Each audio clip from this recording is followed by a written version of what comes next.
The Hash It Out Show Game of the Week is presented by Barreto Home Solutions, Bayou Audio and Video, Hot Works on the North Shore, JFK Martial Arts in Mandeville and Covington, Lil Dizzy's Cafe, The Green Law Firm, personal injury attorney, Kaylin Parker of Magnolia Wealth Strategies, Moe's Pizza, Lance's AC and Heating, CC's Children Blocks, The Pierre Family in Lafayette, Louisiana.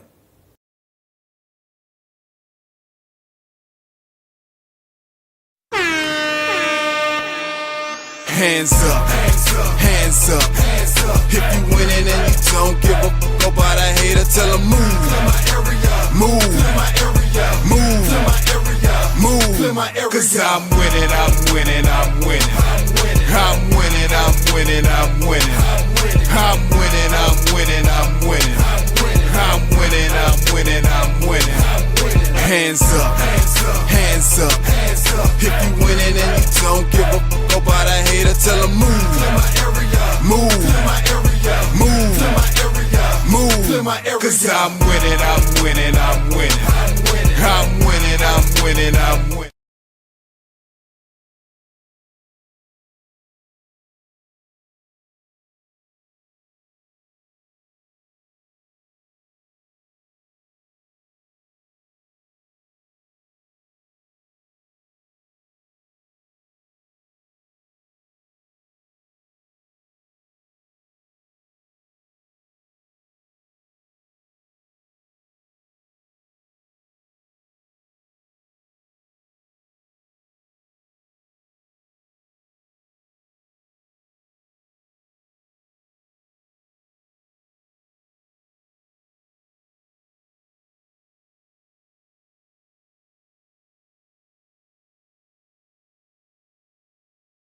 Rough start in the pre-district, playing against teams like Shaw, who, let's face it, they're probably one of the favorites in Division II Select. Central, one of the top-tier teams in Division I. They were 1-4 coming into district. They've won 3 in a row. They dominated Booker T last week, 47-6. Kennedy, on the other side, since the ruling with the ineligible player that happened and dropped them down to the power numbers, they have come back strong, and they've walloped Livingston last week, 49-0. So both teams are coming into it in a good reign of form. But when you look at this game, let's talk about the quarterbacks. First, Kennedy, the home team in this game. Amani Darensberg, we've seen him countless times, and we know what he's about. He leads a very high-octane offense in Kennedy, and I feel like he's going to be one of those dudes tonight for this team if they're going to win this game against an improving De La Salle defense. Well, Kennedy's offense goes where Amani Darrenberg goes. Mm-hmm. So without him, it'll be a struggle. But he is the guy that's driving this train for Kennedy. Yeah, he is. And, he got a couple co-pilots with him, and James Evans. Good time. James Good Times Evans and Kingston Jones. So, but he's one of the most underrated quarterbacks in the state that doesn't get enough love. Exactly. And he's one of the best, and he's looking to prove it tonight by winning another district championship for his school. And what would it mean for Kennedy to win another title? But considering the hardships they've overcome off the field, you would think for Linares Elpage and that group, this is a top-tier team. They're not going to be seated as a top-tier team, but you got to think, playoff time, Kennedy's going to be a load to deal with. Wouldn't you think? Well, it's a team that no one will want to see in the first round. Yeah. Nobody. If you're a 9, 10, 11, 12 seed, you don't want to see them. You don't want to see them. But if they finish on the top half of the bracket, the bottom half ain't gonna want to see them either. Nope. Everybody knows this offense is explosive. They got a good defense.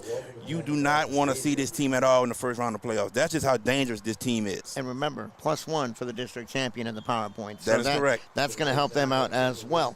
Let's look at this game from the Cavaliers side of things. Evan Arsenault leads the charge for their offense, and they feature pretty well offensively. Cavaliers have really come on since the rough start to the pre-district. Well, I mean, they've gotten better. Mm-hmm. they've gotten better. Had a couple tough ball games, like had one with Landry, but with that being said, they're getting better. The chemistry is getting better. So now they're starting to perform like they want to perform at the right time of the season. So why not now play your best football game when you're playing for a district championship? 10-3-8 championship on the line tonight. Yes. It is a lovely night here at Pan American Stadium. We are 26 minutes away from kickoff. We will take you to kickoff, where VK Jones will take over on the play-by-play, and you will do the color analysis. But looking at playoff perspectives for De La Salle, let's just hypothetically play around a little bit. De La Salle's in the teens right now in the power numbers. 2 games left. If they win tonight, they are really going to get a boost. If they can knock off Kennedy, they're going to get a major boost on the number, I would think. They'll get a boost, and like you said, that extra power point. So, this is a very important game as far as district championship and also playoff seeding. Yep. So, not just De La Salle, but Kennedy. So this is very, very important. Very, very important for both teams.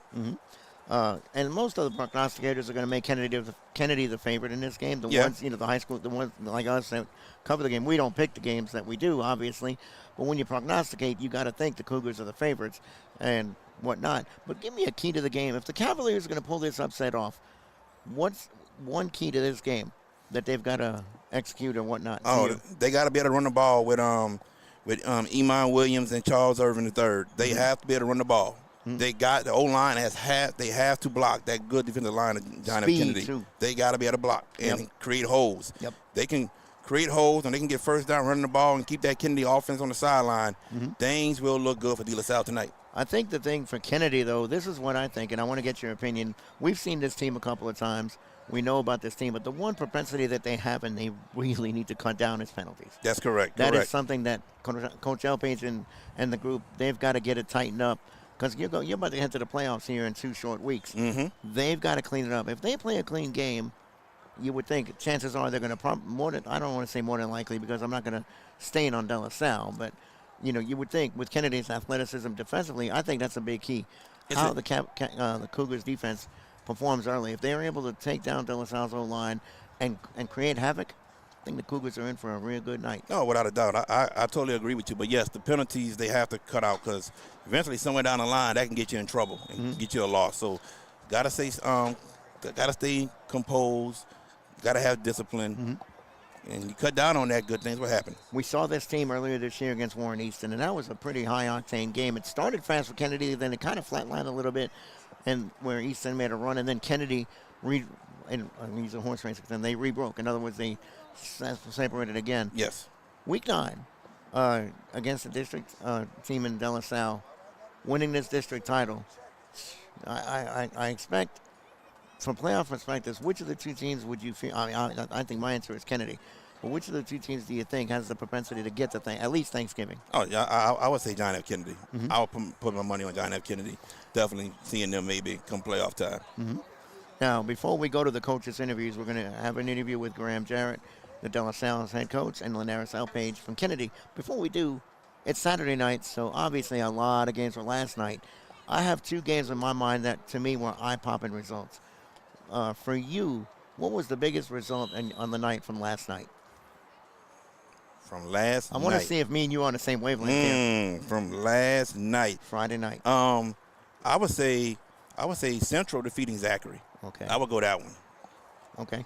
That's that was my third one. The 2 I have, St. Thomas More knocking off Turlings Catholic, 48-34, decisive win. Yeah. Which reminds everybody, Jim Hightower, y'all underestimating them. They showed up and got 48. The other result, Catholicly, Rummel over Jesuit, big. That stunned me. Not that Rummel won. The score. The score line, what was it, 44-6? I don't remember, but I know it was big. Oh, it is. They dominated that game. But Central beating Zachary. Whew. That's another one that caught my eye because we were on our play-by-play man, VK Jones, was the one that picked Central. We didn't. That's okay. We should have listened to him. But then he's just goofing around. Biggest upset of the night last night, if you can think of one. Central over Zachary, I would think. It's up there. Other than that, I don't have another one. I would say Shaw over Bell Chase, but I don't want to get hurt. But I'm playing with you. But let's go ahead and get to these pregame interviews. We're going to start with Coach De La Salle's head coach, Graham Jarrett, and Lanaris Alpage from Kennedy will soon follow. You are listening to the Hash It Out Show, watching the Hash It Out Show pregame show here. You can catch us on JB Sports Guy on your YouTube page, as well as other social media entities. We want to thank. We will acknowledge our sponsors soon, but we want to thank every sponsor that's been with us since week 1 and will be with us till week 14. So for now, we'll cut out. We'll hear from our coaches, and we'll come back with some final analysis before we kick off. You are listening to the Hash It Out Show pregame show. It is the District 10 3A District Championship on the line on the Hash It Out Show game of the week between the De La Salle Cavaliers and the John F. Kennedy Cougars. We're here with the head coach of the De La Salle Cavaliers, Coach Graham Jarrett. Coach, how you doing? I'm doing very well. Thank you for having me, and thank you for doing the game, because I love what you guys do for high school football, promoting the game and promoting our kids. Absolutely. And this is the second time we're having both you and John F. Kennedy, and it's unbelievable that you two in the same district and both on big time winning streaks. You guys have actually, like we said, probably the toughest schedule in the state of Louisiana, but you endured it. You said it early in the season that something's going to spark it. That St. Charles win that we did spark some things. You gave it all you had against Shaw, but now 3 straight wins, and you're in a position to try to win a district championship. Yeah, it's been the first half of the season's tough. We played up in competition. Besides St. Charles, every other team is much larger than us, at least in enrollment. But I think it got our kids battle tested and ready to go. And then we've played our district. And listen, this district's tough. It is the tougher district that I've played in since I've been the head coach of De La Salle. That's excluding John F. Kennedy, which is awesome. So we've enjoyed it. We've enjoyed the district so far. We're playing against talented kids. LB Landry took us to the last second. And so it has been tough, but we're playing against teams more our size, at least in enrollment. They're trotting out 50, 45, 50, 60 kids, just like we are. When early in the season I'm playing against teams that are dressing 120 kids, So I knew that we would be more successful when we got into district, and it has shown that. But everything lined up to this. John F. Kennedy, I've seen a bunch of them on film. They are a very good football team. Absolutely, and looking at their matchups, it's just been they've been very consistent, even despite they went through a little bit of a setback, but they have really got things going more than anything else. And you look at the last couple weeks. Yeah, the Landry game itself was something else. You bounced back against Booker T very, very well. But how's the practice been this week, and what's been pretty much the approach more than anything else, especially after you've seen that film? Yeah, so I think our kids have taken it seriously. They've seen the film. De La Salle in the past, at least the past several years, even before I got here, when they got to district, it was kind of downshift, because the district teams were so bad. This year, every game, they've had to focus, and they've seen them on film. These kids know, our players know that this is a very good team, and we're going to have to play our best football just to even be in it. And so far, today's Wednesday, so 2 practices in, you can definitely tell that there's a little heightened focus, a heightened importance on this game. And it's very important because it's for the district championship, but not just that. Power rankings is very important to this too. You look at Kennedy; they are within the top, within the top 12 in Division 2. You guys are in Division 3, and you're right there at 16. So basically, the winner of this game will have an inside track, as in sharing the district, but not just that. The next week, one of you could have a home playoff game. Right. There's no doubt. A lot of PowerPoints at stake for this game. And so we're hoping that if we're able to be successful in the next couple of weeks, we can kind of make a move out of that 16 hole and move up a little bit and maybe host a playoff game. Very much so. And how has the progress has been? I mean, like I said, the tough schedule you played up, but seem like now the team and the seniors are coming together and everything, especially the way your offense has been continuing to rise, especially with your run game and then that offensive line. And then also how your defense has been making big plays for you. And we've been seeing that a lot this year with your team. Yeah. So starting on defense, we got a senior defensive lineman back, Jackson Purdue, who got hurt at the Holy Cross week, and he was only just coming back um, against Sophie B. Wright, and he's getting back into form. And so now you kind of have a 1-2 punch. Jaden Ellie, our other senior defensive lineman, I think is one of the best defensive linemen in the state. If you watch any of our film, you'll see number 9 in the backfield almost every snap. He's probably not roughed, but hit the quarterback or sacked the quarterback multiple times in every game this season. Well, now Jackson Purdue is right there with him. And so you'll see 9 and 7 in the backfield. And so defensively, we've been able to get a lot more pressure now that we got Jackson back. And then offensively, it was tough in the beginning of the season. I think with our quarterback, I think Evan Arsenault, senior year, thought everything was going to be, rainbows and sunshine. And those first 5 games really battle tested him. But, he's really, really improved. I think his best game was Shaw. In terms of playing smart, consistent football. If it's not there, I'm throwing it away. If it's not there, I'm running. I don't have to force any balls. And really, since the Shaw game, he has played good quarterback play, like smart. He misses a read from time to time, but so do NFL quarterbacks, right? But in terms of just running the offense and managing the offense and not forcing the ball, sometimes throwing it away, sometimes scrambling, and just living to fight another down. His play has improved drastically um, since week 5. And so that's kind of helped us. And then, if you're able to throw the ball downfield on some play actions, it loosens up the box. And our 2 young running backs, Iman Williams has been great as a sophomore, and so is Charles Irvin. So both those guys have been getting loose for some big runs in district. And I know you have a lot of respect for Leonard's Alphage, the head coach, more than anything else. I think you're a Nichols graduate. Also, Leonard's is a Tulane graduate, but I know y'all have a lot of respect for one another. Yeah, listen. You can see it on film. He does a great job. They are very well coached. They are very well coached. You can tell their kids understand the scheme. You can tell they understand what they're doing.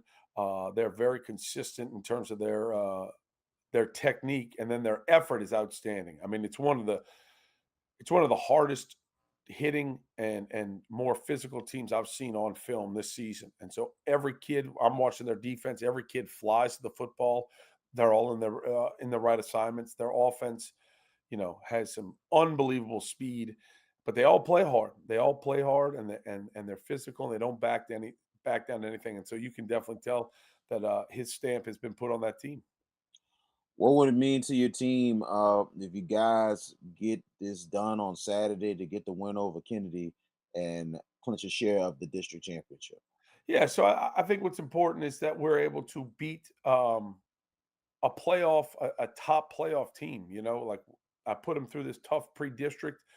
We went 1-4 in the pre-district, but we were in every game, and a lot of those teams are going to be making deep runs in the playoffs. I mean, Central might be one of the top teams in 5A. St. Paul's is doing what St. Paul's does. They're going to be a top team in Division One Select, and so it's another opportunity to face a top playoff caliber team and see where we stand. Because in my opinion, if you're able to beat a Kennedy, then you should be able to play with just about anybody in Division Three Select. And so I'm excited about that opportunity is to see kind of how we match up against one of the best teams in Division Two Select.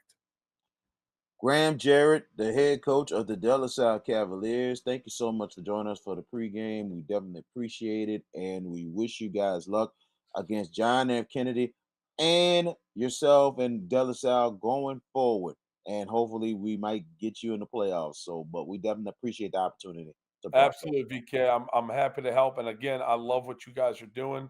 I love the kids getting some notoriety, getting some shows, and your program is just skyrocketing. So thank you very much.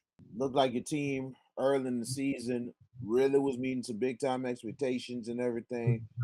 Little bit of a minor setback came, but it looked like it was more of a reset for your team because now you guys have won 4 straight and you're in position to win a district championship and a big game coming up. What are your thoughts? Yeah, we faced a little adversity early on in the season, but the boys are responding pretty good. We trying to move forward and control what we can control, which is these upcoming games, and we just trying to get on track and be playing the best, football that we could possibly play and going into the playoffs. Very much agreed. And so far in the district, you have outscored opponents by over 100 and maybe 20 something to 8 in 3 games in the district. But I know that it's been week after week that you look for, more improvement for you going to the postseason and everything. But how you look at this week more than anything else, especially against a very good De La Salle team. Just approaching it the same way, just trying to clean up the mistakes that we've been making, trying to execute better on, all phases of the game. But facing an opponent like De La Salle, it's going to be a tough, well-coached team, very disciplined, um, and just a hard-nosed football team, So we got to come with our A game in order to compete with them. Very much agreed. The way your offense have been going, I mean, a lot of chemistry between Amani Darisburg, um also James Evans and all your other receivers and weapons that you have. I know sometimes there's been some mistakes being made, but how they've been continuing to improve and fix things more than anything else, especially these last couple weeks. Well, they've been paying attention to detail more. They understand, the task at hand and what we're trying to accomplish. So they're willing. They've been working hard. They're willing to fix those mistakes. They're being coachable. So that's all I can ask for. They're coming into practice, giving it all, and it's starting to show off in the games. Now the defense has been really, really stepping it up. Early in the season, they were bend don't break. Now it seems like things are starting to buy in on the defensive side of the ball. Only 8 points in the last 4 games they have given up. And it looks like, that is something that's going to really help your team going forward, especially going against De La Salle on Saturday. Yes, most definitely, man. The defense, like you said, it been but don't break early on. We gave up a lot of points that we normally don't, but that's a young group over there. So, they still was finding their way. Now I think that the chemistry is coming along. They're starting to understand what they need to do in their assignments. So I think that the more we go, the better they're getting. So I think they're peaking and starting to hit their stride at the right time. And I tell you, you have a very good defender in Sparrow who's been very consistent all year long, and he's really leading a very good quick defense. What you can say about him, and any other defensive players that been really helping you guys out. Yeah, Kelvin, man, he's a senior. He's one of the leaders on that side of the ball. That's what we expect out of him. He's been there before, and he just leading those young guys to follow his lead. We also have Dominic Rue, who's playing lights out on the defensive line. So those young boys, they show grit. We fly around and I think that we play real physical. So as long as we could do that and put the discipline piece with it, I think we'll be a tough out. I think when you look at like at your team, looking at your team being a tough out. At first you early in the season before the setback, it was top 3 in power rankings. Right now, you're at 15. Could go up a little more if you beat De La Salle on Saturday and finish the season winning the district all right. And I'll tell you one thing, I think you're gonna look like a couple of those teams like a Kiddiana, like a Brother Martin, who had kind of that little same setback and started making a huge, huge run in the playoffs because of not that just a little setback, but it really fired up the team to really play better and be more scary than a little bit. Yeah, man. As you mentioned, I hope the outcome comes be the same as Acadiana and when that happened during that time. But no, man, we're just happy and blessed to get in. So once the playoffs started 0-0, every team that's in there is going to be a good football team. So we just got to play our best football during that time. And if we playing like that, then I like our chances against anybody. What does it mean to you and your team, especially the seniors, if you guys can get this win on Saturday and you'll be clinching a share of the district championship? It mean a lot, it let them know that the hard work is paying off to get another W. Seniors, this their last senior night.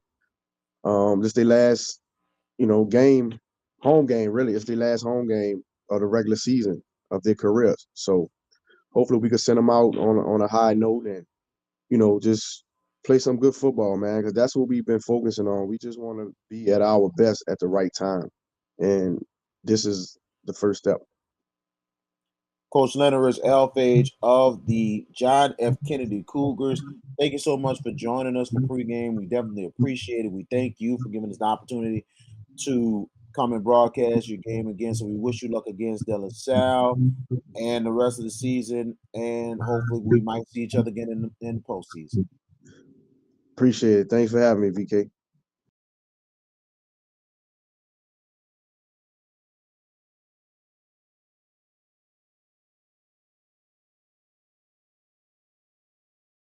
Number 2, Montez Randall, and number 10, Evan Arsenal. And welcome. Make sure the mic is on. And welcome back. We definitely appreciate Coach Graham Jarrett and also Leonard Alphage for joining us on Countdown to Kickoff. VK Jones in the building calling this evening's game tonight as my friend Jared J.B. Boyd. Man, let's get keys to the game as both teams on the field and getting that coin toss. Keys to the game offensively for Kennedy. Passing game, be able to get to your two playmakers, James Evans and Kingston Jones.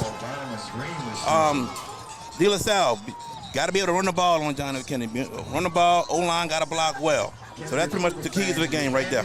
Absolutely. And as we're taking a look at I'm taking a look at the coin toss right quick just to get a little reading of how things are going to start tonight. And I tell you, man, district championship on the line. We're excited to bring you this action tonight, don't you think, Jared? Oh, without a doubt, man. It's a district championship. This is all the marbles for district championship, extra PowerPoint.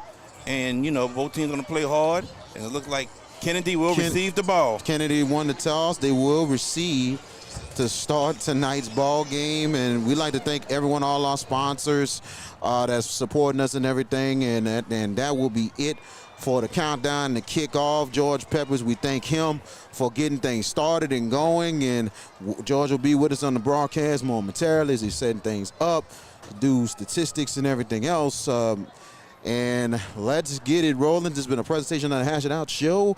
And now as we get into live game action right here from Pan American Stadium in New Orleans, Louisiana, around City Park, the District 10 3A championship on the line tonight between the De La Salle Cavaliers and the John F. Kennedy Cougars.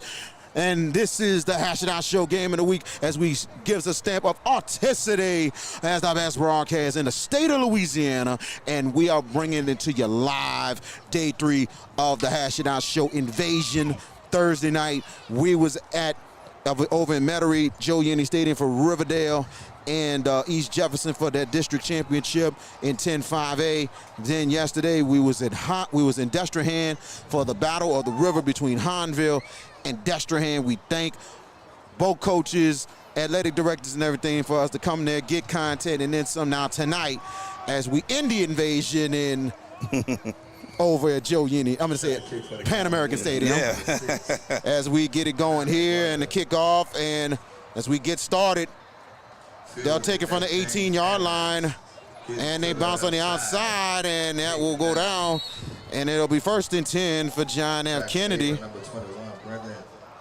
And a good return for Kennedy. Not a bad return. You can tell De La Salle didn't want to kick it deep because of the return ability and the speed that John F. Kennedy has. So Not a bad choice from De La Salle. John F. Kennedy will start off at their own 30-yard line. Well, and that was actually number 6. I think that was it? No, that's not Brown. That's we'll get that number in 1 second. They usually mix it up, but but good return. As Amani Darrensburg will be a quarterback starting tonight, as Amarion Brown will be the running back. The receivers, James Evans, Kingston Jones, Jonathan Strotter, who had the return, so he's at receiver, and Nahun Lalin, the kicker and receiver tonight for the Kennedy Cougars. 1st and 10, as Kennedy starts inside the 27, and this is going to be offsides on De La Salle. They jumped. Offsides on the Cavaliers. Not a good start there. And offensive line will go like this. We'll go Calvin Solomon, Henry Frazier, Calvin Grant, Marlon Hawkins, and Kylie Green. 1st and 10, and now they're inside. The 32-yard line goes outside. Good pass. And that is James Evans with the catch and run. Yeah, just a quick, short little pass to him. Trying to get the first down, so he needed 5 yards, but he got 4. I would say Strotter. That was Strotter with the reception. Excuse me, Strotter with the reception. It's number 6 on that one. So 1st and 10 for Kennedy. Now they're inside the 37-yard line. They gave him a first down. And they go shotgun and they hand it off, and it's Brown. He's only going to get he's going to get no gain on the play. Hey, credit that De La Salle defensive line. They exploded off of the snap and prevented any lanes for the running back to cut into. The defense of De La Salle goes like this. On the defensive line is Deshaun Nesby and also Jackson Purdue. And also on the D-line, Jaden Ely. Linebackers is Jalen Pollard and also Drew Johnson. And here we go, 2nd down and 10, back to pass, Darrensburg. Darrensburg, going to go down. A big sack for the Cavaliers. And they get a big sack there by Jackson Purdue. Jackson Purdue, man, exploded off the line, pretty much untouched, man, and got to Amani Darrensburg quick. And that was the thing that Jared pointed out to me. Purdue's been hurt most of the season. He's just coming back, and he's had a big lift to this De La Salle defense. Most definitely, you can tell. So now it'll be 3rd down and make it 20 yards to go as they're inside the 29. They got to get to the 47. So it's at least 21 yards, I think. Back to pass, Darrensburg. He'll throw sideline, wide open, it's caught! Oh, God, catch by Evans. Evans shakes, bakes, and Evans will go down 1st and 10 for Kennedy. Tell you what, he was wide open. It looked like the defender had fell down, and that's what got him open. Pollard. Yeah, so we're going to make sure that's right on that one. So 1st and 10. First down, 10 yards to go, ball right at the 45. And they're right at the 45 of De La Salle as the Cougars are driving. Shotgun formation and 4 wide receivers sets, 3 to the left and 1 to the right. Check that, that was her. And high snap, the option, and a good pitch, and then Brown fumbled it. This is what we've seen against Easton. You got to understand that it's a delicate play, but the thing about it is you got to be prepared on the pitch. You got to be ready to catch it at all times. Yes. At all times, you got to be ready to catch it.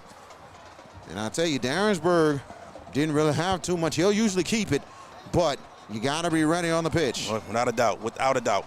So it is a loss, 6-yard loss there. Now they're back inside their own 49. So now it is 2nd and 16.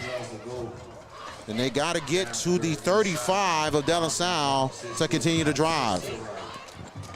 And Darrensburg back to pass. Darrensburg looking. Darrensburg will get out of here. He comes. Darrensburg shakes and bakes. Darrensburg, and he's close. He should have the 1st down, and he does. 1st and 10 for the Cougars. Definitely a 1st down. You got to keep Amani Darrensburg in the pocket. You got to keep him contained because he does have escapability to run the ball. 1st and 10 for the Cougars as they're inside the De La Salle 33. First down, 10 yards to go. Shotgun formation, 4 receivers once again. Now Brown, he'll go to the right side, Purdue, but he missed him. And Brown, he gets blocks going to the left side, and it will be a couple positive yards there as they're inside the 30-yard line. Yeah, he made a positive gain happen, and that could have been a big-time negative gain. Very much agreed.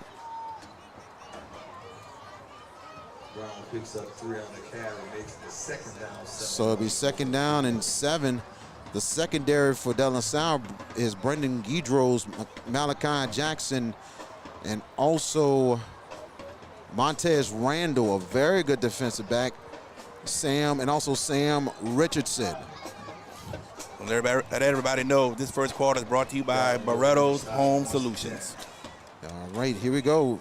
Now 2nd down and 7. Back to pass. Darrensburg looking. Darrensburg will throw it too high. It's still caught. A good catch. No, incomplete. Ooh, they still call it incomplete. Every ref said incomplete. Very close. Very close right there. Was deflected and almost caught there by Lolland. And, man, so 3rd down coming up. 3rd and 7. See what happens. Does De La Salle send a blitz in? Still got to keep Amani Darrensburg contained, but you got to cover these excellent receivers that they have also. You get some kind of pressure. You're right about that. So 3rd and 7, and the officials, and here we go here. Back to pass is Darrensburg. Pressure is coming. Darrensburg rolls out the road. He throws it to the side. It is Brown. Brown breaks some tackles, but he's going to be short of the first. Yeah, he's about 2 or 3 yards short. De La Salle switched to a 3-4, only rushed 3, and pretty much played a zone defense, kept everybody in front.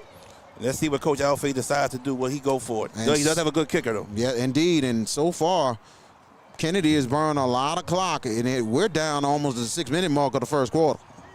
Yeah, that's very unusual for a team that's very explosive. Not used to seeing that with Kennedy. But here we go, 4th down. 4th down and make it 3 yards to go. De La Salle's coming. Oh. They got to get to the 23 and flags it down. That is going to be offsides on the Cavaliers. That is the second offsides penalty on De La Salle, and that's going to be a 1st down for John F. Kennedy. That's you got to be more that disciplined. Could be costly. You're right about that. Yeah.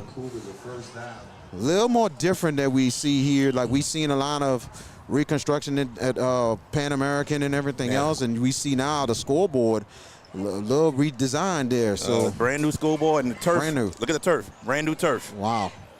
And this was right after we did that Easton Kennedy game. Amazing. Yes. Now 1st and 10 for the Cougars as they're inside the 21-yard line. Bunch formation this time. Option, they toss it. Actually, this time it is Brown. Brown cutting back. Brown breaking tackles. Good run by Marion Brown as they're inside the 14, make it the 13-yard line. Yeah, they're inside the Billy Bravender red zone. Billy Bravender red zone. Appreciate Mr. Bravender for stepping up and helping us out this year. Still not too late for sponsors, and timeout. Actually, it's an injury timeout on the field. We'll tell you who it is in 1 second. And actually, we'll go ahead and take a timeout. This is the Hash and Out Show game of the week. Did you experience storm damage from Hurricane Francine? Barretto Home Solutions can help. You can give them a call at 504-940-7552.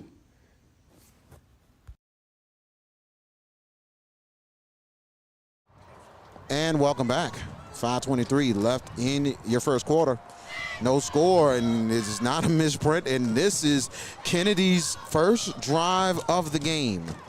So they're pretty much mixing it up more than anything else on this first drive, and kind of surprising a bit, but at the same time, I think this is a smart strategy by Coach Alfage. It's not a bad strategy at all. I mean, he's pretty much has run a balanced offense right now, and if you don't know what that means he's is equal between run and pass right now. So it's not bad. He's keeping De La Salle honest.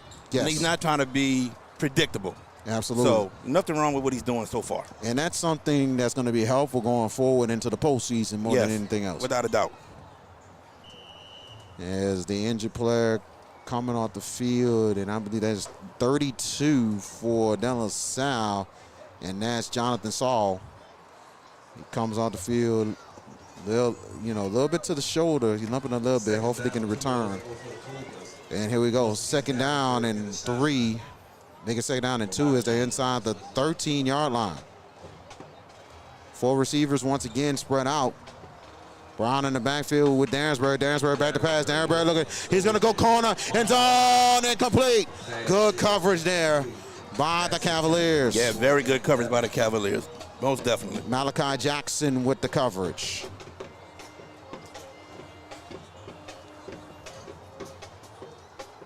So far, pretty nice crowd. So far, still filing into the stadium.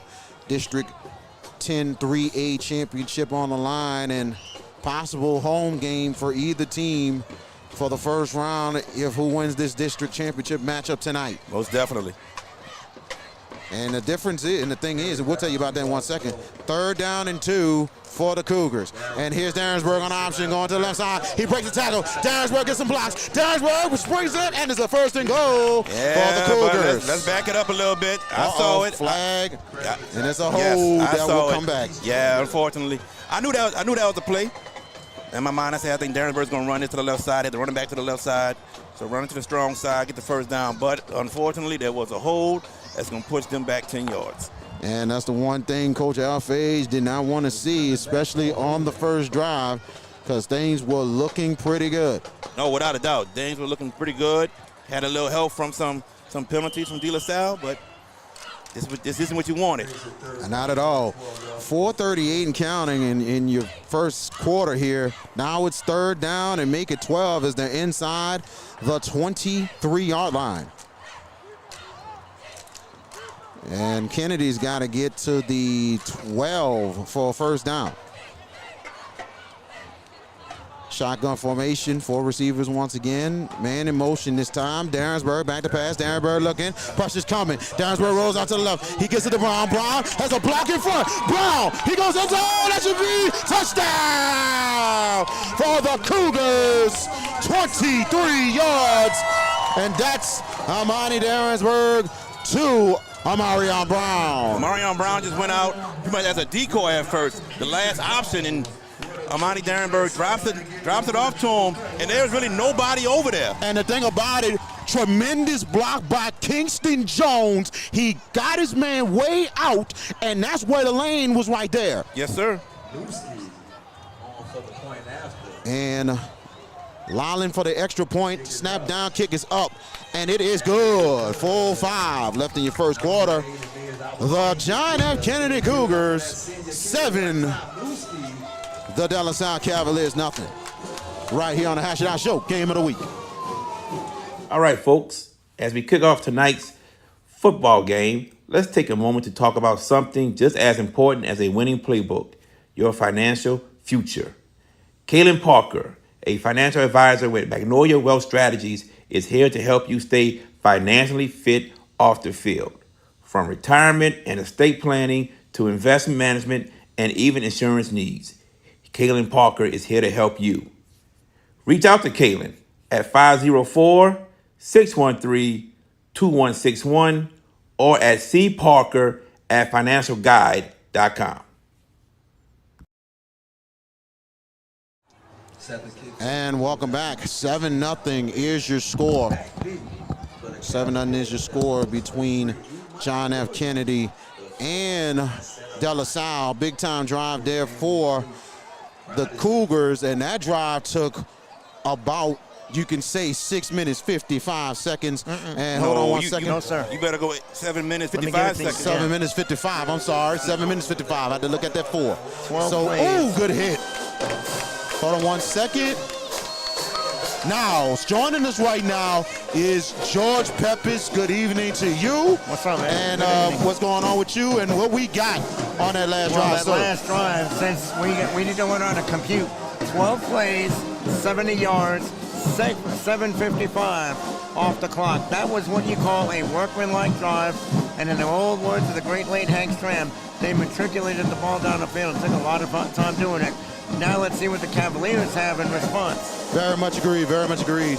As the quarterback coming in, Evan Arsenault, 2-year starter for De La Salle, leading the way.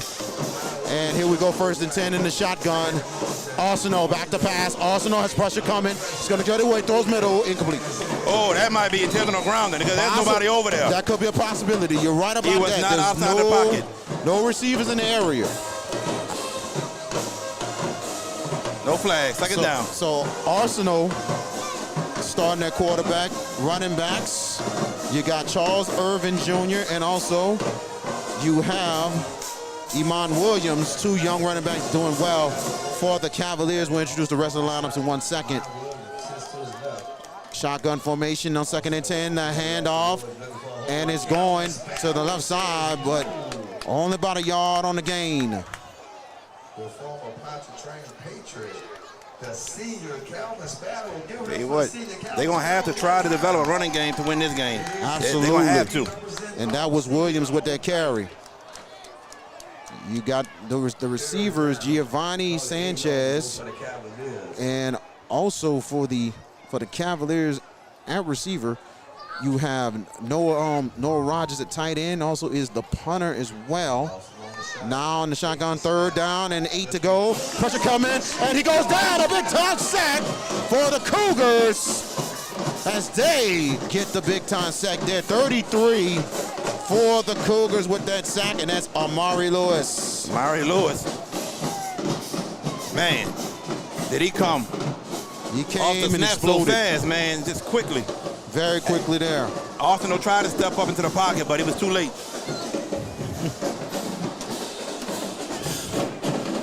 Now 4th down as Rogers will be punting for the De La Salle Cavaliers. James Evans, one of the returners for John F. Kennedy. And good snap. They'll get into that. Rogers, that does not look good. Took a good little shank going on the sideline. Let's see where they start. 51, Nate Thomas. McHugh. And they'll start inside the 35. Yes, so indeed. tremendous field position for John F. Kennedy. Yeah. You said it right. I don't need to say anymore. I mean, the punt, I don't know if it went off the side of his foot or it just came sideways. Yeah, But I think it went outside of his foot, you know, and not too much pressure at all, but not a good punt there for Rogers. Right. 1st and 10 for John F. Kennedy. They start inside at 35. 1st down, 10 yards to go for the Cougars, up 7-0. So they're trying to get more here for receivers. Huge 7-minute drive on their first drive here. Let's see what happens here. High snap, handoff. It's a keeper, and here is Daresburg takes off. Daresburg gets the 1st and 10. Touchdown saving shoestring tackle right there for De La Salle, but Monty Darenberg, he was running, man. He was like a bottle rocket that just took off. Yes. Yeah, I think we're using that a lot. Yeah, but it's a Louisiana term, you can say, because we always fire it up here. And we have an injury timeout on the sideline. Let's take it with them. This is the Hash It Out Show Game of the Week. Feeling drained from the constant noise in your daily life? Immerse yourself in pure audio bliss with drums. Experience a world of crystal clear sound, free from distractions. Discover the ultimate relaxation and escape into an oasis of serenity. Grab yours today. drumsworld.com. If you're looking for the best pizza in Metro New Orleans, then you're in the right place. Moe's Pizza has a great selection of Italian food that can satisfy your appetite, and they can also cater to your needs in any event. Give them a call at 504-341-9650 or log on to www.moespizzanola.com, located at 1112 Avenue H in West Wego, Louisiana. Moe's Pizza, Italians do it better. Jaden Pollard was the injured player coming off the field. He came off his own power for De La Salle as we're under 2 minutes left in your first quarter. 7-0 for John F. Kennedy. 1st and 10 for the Cougars as they're inside the 22. 1st down, 10 yards to go for the Cougars. Shotgun formation, 4 receivers, 3 all to the right side. And here's Daresburg back to pass. Pressure's coming. Daresburg gets away, throws it. Sideline is incomplete. And it's intended for Kingston Jones. It'll be 2nd down. I like how Monty Darenberg kept his eyes on the field and made the throw. But at the same time, he had number room to run if he decided to run. Agreed. And the offensive line Did a pretty good job earlier. Got to get a little bit better on the protection a little bit because I'll tell you, down the sound, they're coming a little bit. Right. Crazy thing is, Amani Danberg is left-handed. You don't want him to run out to the left side. Right, Make him run to the right. So 2nd and 10. Shotgun formation. 4 receivers. 3 to the left and 1 to the right here. High snap.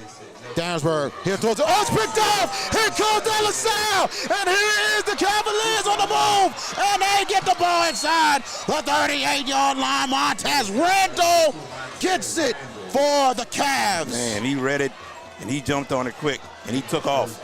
So, man, good field awareness. A lot of film study, too. He might have known the play. You never know. He probably did. Randall had a pick 6 when we had the game of the week against De La Salle and St. Charles Catholic. Okay. The pick 6 early in the game proven to be the game winner.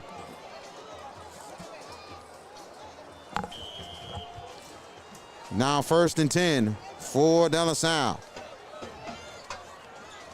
Now a lot to work with inside the 40.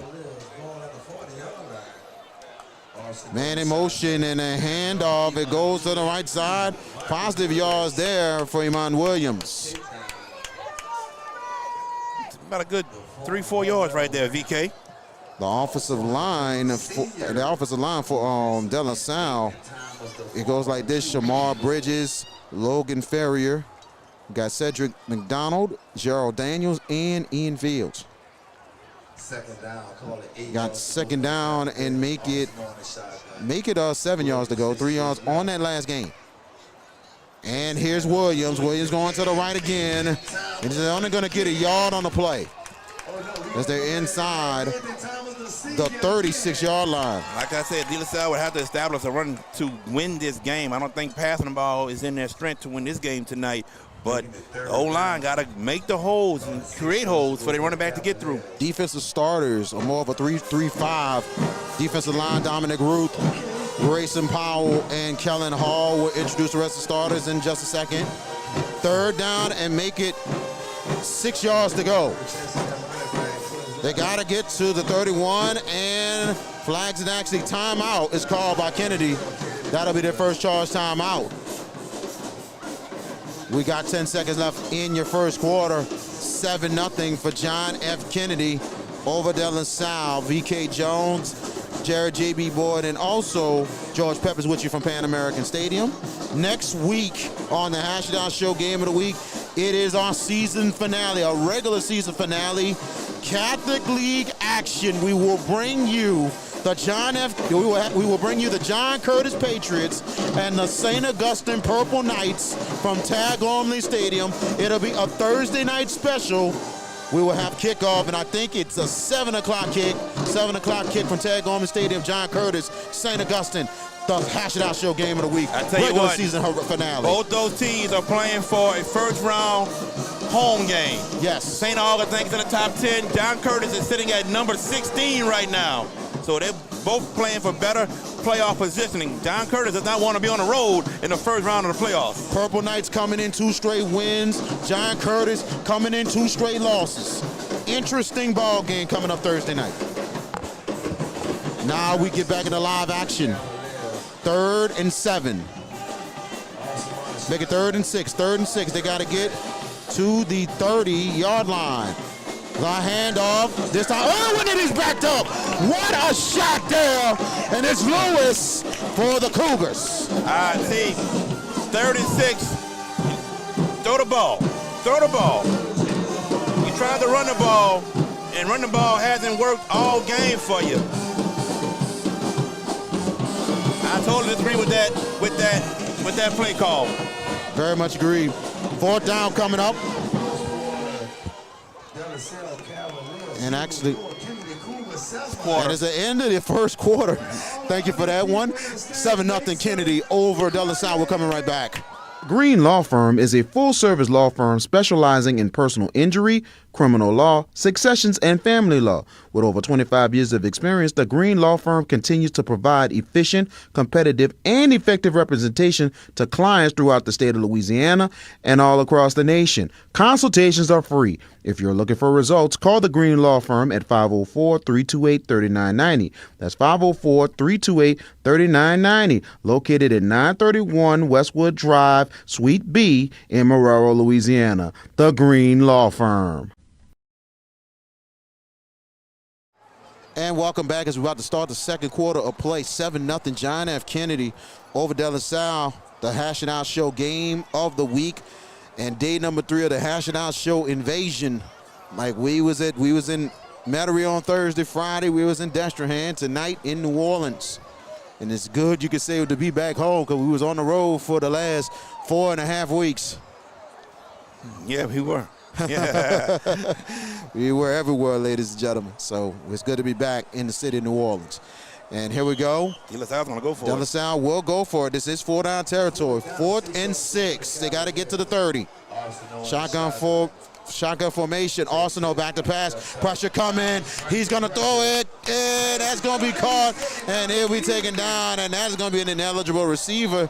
Illegal touching. Illegal touching, really, on that one. You're right. Yeah, he threw it to an offensive lineman that caught it. Yep. Can't catch that unless you're I guess you're checking you're eligible. Yeah, so that's it. Checking that's eligible. That's right. That'll be legal touching, and as the officials discuss it, Kennedy will get the football. Great pressure by the Cougars defense. I know I said it more than 3 times already, but the passing game to me is going to be the weakness of De La Salle against this John F. Kennedy defense. They just got to find a way to run the ball, and I would have punted and put him deep. Yeah, I would have done that. I can understand that. I definitely understand that. So it will be 1st and 10 for the John F. Kennedy Cougars as they're inside on 36. First down, 10 yards to go for the Cougars. As they'll try to get it going here on their 3rd possession. Last possession they had an interception. Darrensburg in the shotgun. So Darrensburg will step it in right here for receiver sets. And Darrensburg, he mishandles it. He picks it back up. Darrensburg looking for blocks. He gets the blocks. Darrensburg, nice run by the mighty Darrensburg. I mean, he almost lost the ball, but he picked it back up. Oh, yeah, he lost it. He picked it back up and then gets 6 yards on the play. And we have an injury. We've got an injured player. And I think it was one of the players he told to block and made that block. But hopefully he's okay. Let's take an injury timeout. We're coming right back. This is the Hash It Out Show game of the week.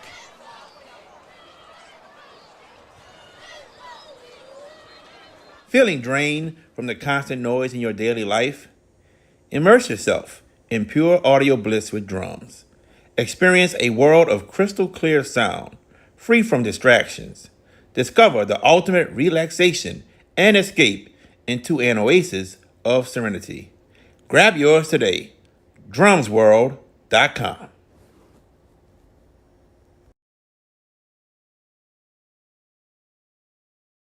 And welcome back. That was Jonathan Strada coming on his own power. They're just going to monitor him, and I think he'll be returning for the Cougars. Yeah, I think he will. Cougars in the black jerseys tonight with the black numbers, gold trimmings, and gold tugs tonight with the gold, the yellow gold Cougars jersey, and De La Salle in the road whites tonight, maroon numbers and white trimmings with the maroon helmets. 2nd down and 4 to go. And here's Darrensburg. He'll throw it. Wide open caught. Good catch. And here comes the Cougars. 1st down and more for John F. Kennedy. And that is Lalin, Nahun Lalin with the catch. I'll tell you what, there's a flag, though. Flag down. Let's see. Flag came a little late, or that was during the play? It was late. The officials are discussing it, so let's see what they will call. We had some interesting calls the last couple of nights, man. Whoa, my goodness. See what this guy calls right here. And it is an unsportsmanlike conduct on the Cougars. That pushes back 15 yards. And right there is a shoot yourself in the foot penalty. Cannot have that, especially if you're trying to go forward to win district, but not just that, a chance to go deep in the playoffs. You just can't have things like that happening. No, we talked earlier about John F. Kennedy needing to keep that self-control. They got the first down, but then all of a sudden a little bit of activity after.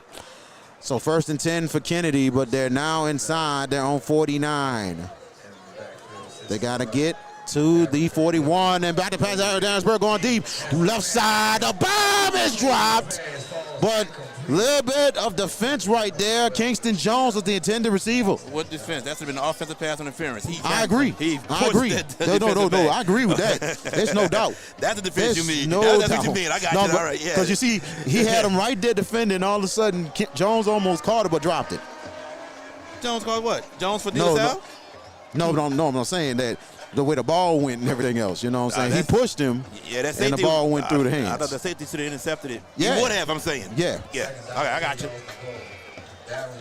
Nah, I ain't arguing tonight. No, we ain't arguing. Got to pass Darrensburg on the 2nd down, and a good catch, and to get the screen. Good blocks up front, and a good times roll for James Evans out of bounds. Oh, the good time to roll in that play right there. They was all he was, James. Good time Evans. 1st and 10. Ladies and gentlemen, please pay attention. Number 62, the senior Calvin Grant with amazing block. Somebody And big shout out to Cole, Mr. Courtney Hogan in the building doing a great job on the public address announcing tonight as we see the legend Ro Brown roaming the sidelines tonight. Yep. And 1st and 10, handoff. It's to Brown. Brown going to the left side. Brown and good penetration by the De La Salle D's. Only going to get a yard. But we got a flag, though. Uh-oh. This might be horse collar. You can see George Peppers's the expression on that one. District championship and the beanie bags are flying a lot so far. These penalty flags are frequent tonight. Very much agree. We seen a whole lot Thursday night. We seen some on last night. Goodness. Got a hold on John F. Kennedy. Okay. Holding on John F. Kennedy. Well, I think the officiating crews are in mid-season form getting ready for the playoffs. We talked about it in pregame about the penalties of John F. Kennedy. They do commit a lot. And like we said, they have to stay composed. Got to be self-disciplined. Can't commit these crucial penalties in a big-time game like this is for the district championship. Yep. Piggybacking off of that, they won't last long in the playoffs if they play a comparable opponent and do this. They will not last in the playoffs if they continue to kick themselves in the butt and shoot themselves in the foot. I can agree with that. Now this time it is 1st and 22 as they're inside the 42-yard line. Bunch formation this time for Darrensburg. Back to pass. Darrensburg has a little time. Pressure's coming. He's going to go deep. Middle. Incomplete. Intended for Strotter. So let me just say this. Good throw, Darrensburg. The safety that came over took a bad angle on the ball, which kept Strotter open, but slightly overthrown. Very much agreed. Put a little too much on that one. A little too much on the mustard. Well, what you're seeing right now is Kennedy taking care of the line of scrimmage, giving Darrensburg good pocket looks to get his receivers. That's what you're seeing. De La Salle's defense has come up over the last month after the rough pre-district, but maybe a little sign of regression against Landry last week, struggling, giving up 31 points. Maybe a sign of regression. Well, we'll see. Third down right here. But Landry so far been big-time improvements, but had a heartbreaking loss today against Booker T. Washington. 2nd down, 22 to go. Back to pass Darrensburg. Pressure's coming. Darrensburg's going to roll out to the left. Darrensburg throws sideline caught. Good catch out of bounds. It's good, decent yards there. And it is Darrensburg to James Evans. Yeah, he made a good play. But like I said, you got to keep him contained. And then they did not keep him contained, and he's able to get out to the left. And that's his left side. That's his left side. That's right. Yep. What you got to say, George? I was actually going to echo that and saying that you pointed that out. De La Salle, if you're going to rush Darrensburg, force him to his non-throwing side and make him throw against the grain. But they haven't done that at all yet. Not at all. And now 3rd down and make it 7 to go as they're inside the 29. They got to get to the 23-yard line for a first down. Shotgun formation, 4 receivers, 3 to the right and 1 to the left here. Darrensburg back to pass. Darrensburg looking, throws it, and incomplete. Good defense right there by Randall. And now it'll be 4 down. You know, if we do get in a Kennedy game in the playoffs, I have a suggestion. What's Anytime that? James Evans gets a ball, get the Good Times theme every time he catches it. Just saying. I mean, they would incorporate, but no. We got St. Aug and Curtis Thursday night to close it out. But playoffs, we got something big planned for y'all. So stay tuned. Yes. I mean, we're going to take it to the semifinals. But we got something. We're going to start it big. At least try to in the first round. Again, it depends on matchups. So Very much agreed. 4th down, 4th and 7. Timeout is called by John F. Kennedy. That'll be their second charge timeout. Yep. And we'll stay with it right here. We do have something special for y'all. Like George mentioned in the first round. And we will give you that announcement around our parent special, between there and our show, because we're going to do something big. Me and the guys been talking, including Jared JB, had a huge idea for the first round of the playoffs, and it's going to be very, very special if we nail it. The more games we do, the better. Let's just put it that way. But PSA announcement. I'm just saying, we're going all the way to the semifinals. I didn't say first round. I know, Saying but the semifinals. You're kind of giving away clues. You Not can't give away. Help him, Lord. Help him, Lord. Gosh. Worry about your Saints. Golly. Worry about my Saints. Yeah. Worry about your Giants. It's number one. That's nothing to worry about right now. That's a season down the drain, man. Yeah, I don't know about you. I think your quarterback's paid and something else going on too. I don't know. Yeah, he's sitting on money, all right. That's all I can say about that. Yeah, Daniel Jones? I'm talking about Mr. Jones. 4th down. $46 million worth of incineration. 4th and 7 for Kennedy. And they're going for it. Let's see what Back to pass, Darrensburg, and pressure's coming, and he incomplete pass. Yeah, good pressure that time. He had nowhere to go. Kept in the pocket. He threw a ball. He rushed. Just didn't get it to the receiver. 1st and 10 for De La Salle as they start, and I believe it'll be inside the 27-yard line. Make it the 29. They'll be starting at the 29-yard line, 1st and 10. Big stop for the De La Salle defense, 7-0 your score with 10:18 left in your first half. First down, 10 yards to go for the Cavaliers. And I tell you, 2 good drives for Kennedy, Yes. Nothing on the board. Nothing at all on the first drive. 1st and 10. Now shotgun formation.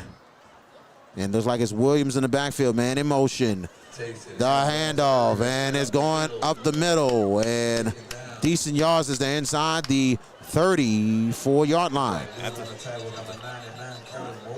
First positive run pretty much for De La Salle this game. Charles Irwin with that carry. You got 26 Irwin, 23 Williams. Flag down. Personal foul on John F. Kennedy. Yes. That moves them 15, 1st and 10. Third penalty of 15-plus yards already, and we're not even halfway through the second quarter. That's not good. No. Correction, second. Second penalty of 15 yards. Mm-hmm. But you just gave De La Salle plus field position now. Very much agreed on that one. Here we go, 1st and 10, and now they're inside the 48-yard line. And might be a false start. False start, flags. And that will be on the Cavaliers. I wish I could tell y'all how much time we have left on the clock, but the clock says all of a sudden 1954. Yeah, I'm wondering. I was like, because I'm sitting there trying to, compute time, the drive, that last drive Kennedy had. And I'm looking at the clock. I'm like, wait a minute, that don't sound right. Unless it just there's no way. It's running. It's running, but it's not. That's not the right time. We could tell you that. There you go, 9:50. There we go. All right, there we go. And now Robert Lewis in for the Cavaliers, number 5 for De La Salle. Shotgun formation. 2 receivers, one on each side. Make it 3 receivers. Man in motion. Handoff is Lewis. Lewis, he's going to get nothing on the play. He's going to get maybe a 1 or 2 yard loss. And that was Amari Lewis and also Kenny Tyler coming up big for the Kennedy defense. As now it is down the inside the 44-yard line.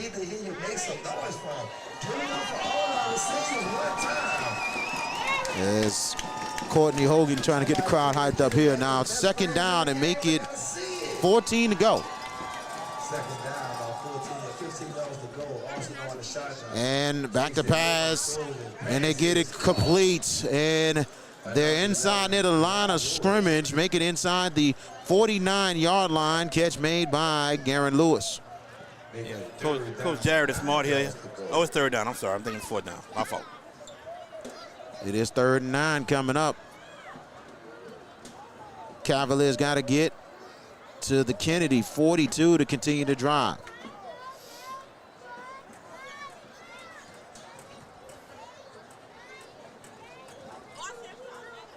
Third down, 9 yards to go. Arsenal on the side. 3rd and 9 here. Back to pass is Arsenal. Arsenal, pressure's coming. Arsenal is going to go down. A big sack for the Kennedy defense once again.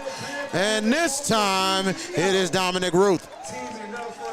Well, told you, it's going to be hard for them to throw the ball today on John F. Kennedy. The running game has to be established. Yes, they're going to have to mix that run a lot. Flags fly. That was after the play was over. That's going to be on Sportsmanlike on Kennedy, maybe. If it's that late, it might be them. That or a sideline warning, one of the two. About to find out. Yep. Because it was deep on the sideline. If something was said, let's see. Maybe the right word? I don't know. The right word. Interesting. Not that. But I'm saying, I get it. They pick up the flag on that one, so it will be 4th down. So De La Salle will punt. That's the first time I see somebody did the right thing all week long. You can say it. Sorry, I had to say something. Had to slip that commentary. Yes, I just slipped the don't worry about that. You good. Bury that, please. Bury that, please. But some people know what I mean, but we're going to let that go. We don't. 4th down. Make it 11 yards to go. Punt team is out, and the punter is Noah Rogers. And Rogers waiting to punt. Good snap. Pressure's coming. Ooh, almost got it. And he got it off there. It will go out of bounds. Good pressure there by the Kennedy special teams. And let's go ahead and take a timeout. This is the Hash Down Show Game of the Week. If you're looking for the best pizza in Metro New Orleans, then you're in the right place. Moe's Pizza has a great selection of Italian food that can satisfy your appetite. And they can also cater to your needs in any event.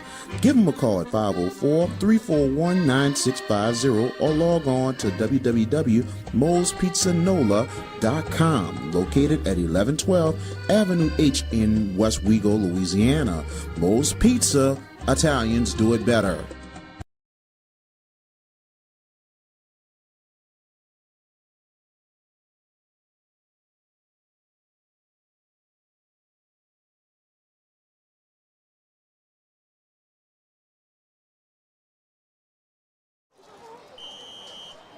All right, welcome back. So we're back in the live action here. Kennedy will have it 1st and 10, and they'll start inside their own 30-yard line.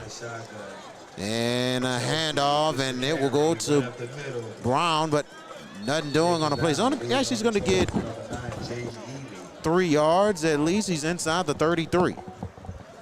And actually, that was Strotter with that carry. Actually, correction, that was number 8. We're going to get that. Jaden, oh, hold on a second. That was 8 with the carry, and that is, hold on, we're going to get this right quickly. That was Kenneth Chelsea with that carry. So they mixed it between number 8 Chelsea. 6 is Amari Brown. So here we go. So Chelsea still in for the Cougars. Good run for Chelsea. So it's 2nd and 7. Cougars got to get to their 40. We got 6:32 and counting, first half, 7-0. And Darrensburg, the pitch, and they get it. Oh, goodness gracious. What a hit right there. And trying to see, and that is Randall. Goodness gracious. He's been all over the field this first half. Well, he got interception early, and he's made a big play with a big hit on the option that John Kennedy just ran. Randall really, so far, proven himself for the Cavaliers. Under 6 minutes left in your first half. Hey, whatever since that first drive, De La Salle defense has kind of stepped it up. Very much agreed. 3rd and 10. Cougs got to get to their own 40-yard line. Oh. And let's see here. Back to pass. And Darrensburg run out to the left. Darrensburg pump fake, throws it sideline. And that will be, it's a catch. Wow, good catch by Kingston Jones. Very close on that one. But they'll discuss it incomplete. Now it's incomplete. They say it incomplete. They had to gather together on that one, so it's an incomplete pass. So it'll be 4th down. We're going to sit in the punt team right now. It'll be punt team coming up here.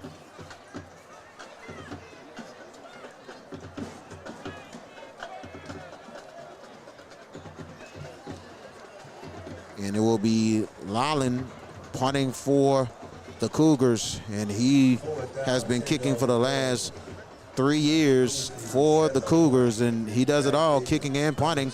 Good snap. Lolland will get it off. And Randall setting up the return, and it will take a Kennedy bounce out of bounds as De La Salle will start inside the 39, make it the 44-yard line. I'm about to say, come on up some, VK. Come 45. on up. Because it looked like he was right at the 44. It is at the 45. Yep. We got 5 minutes, 16 seconds left here in the second quarter. Let's see what De La Salle can do. Yeah, they haven't been able to move the ball at all. They have not really. The only time they could cross the 50 with that was that interception by Randall. Yes. So nothing offensively on production, but they got to see if they can get something here. That defense has been really stepping up, and here it go 1st and 10. And the toss this time goes to Williams. Williams on the right side. He's going to get a good 5 yards on the play inside the midfield. That's what they want to get. That's positive yards. Positive yards. That's what you want. So it'll be 2nd and 5. Williams picks up 6 yards on the carry. We had under 5 minutes left in your first half.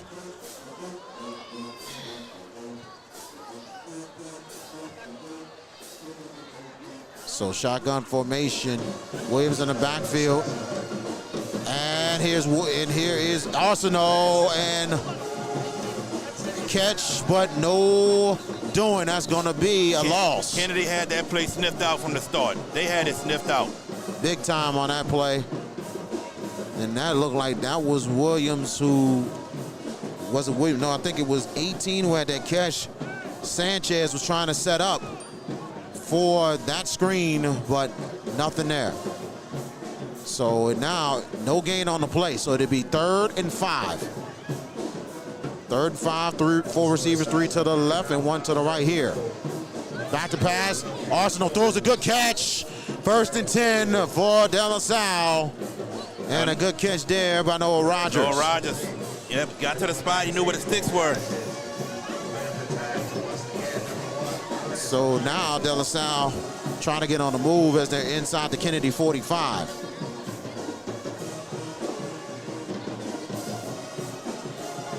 As Arsenault getting the signal from the sideline.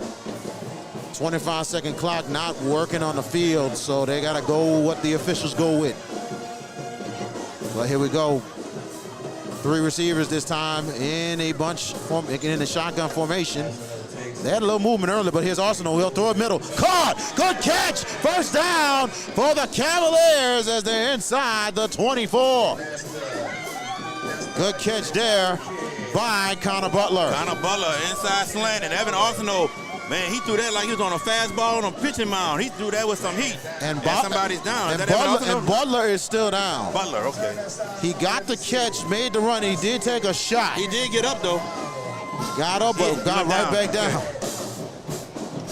Well, let's take a time out. This is the Hash It Out Show Game of the Week. Green Law Firm is a full-service law firm specializing in personal injury, criminal law, successions, and family law. With over 25 years of experience, the Green Law Firm continues to provide efficient, competitive, and effective representation to clients throughout the state of Louisiana and all across the nation. Consultations are free. If you're looking for results, call the Green Law Firm at 504-328-3990. That's 504-328-3990, located at 931 Westwood Drive, Suite B in Marrero, Louisiana. The Green Law Firm.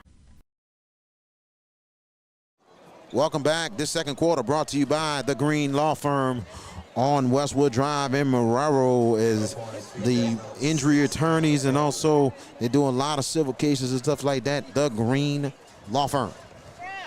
1st and 10 for De La Salle as they're inside the Kennedy 24-yard line. As that was Butler who came off the field. Bunch formation, and here's Williams. Williams got the left side. Williams with a not bad run there is inside the 21-yard line. Okay, well, credit Kenny Tyler for coming up and making that tackle. 4 yards on the run for De La Salle. And here we go. 2nd down and make it 6 yards to go. As the Cavs got to get to the 14-yard line of Kennedy. You got 2:38 and counting in your first half. 2 receivers, they're both to the right side. Williams in the backfield with Arsenault. And here's Arsenault, throws a good catch, and close to the first down, a catch by Lewis for the Cavaliers. Tell you what, a little dink and dunk right there, a little dink and dunk action, that's working. It'll be 3rd down and 1 for the Cavaliers. Probably gonna run the ball on this play.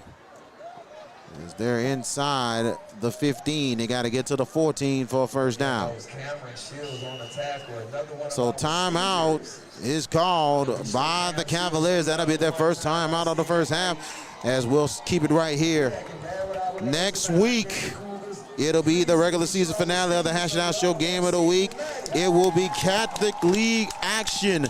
The John Curtis Patriots, the St. Augustine Purple Knights from Tad Gormley Stadium. It'll be Thursday night. It'll be a 7 p.m. start. We're looking forward to bringing it to you.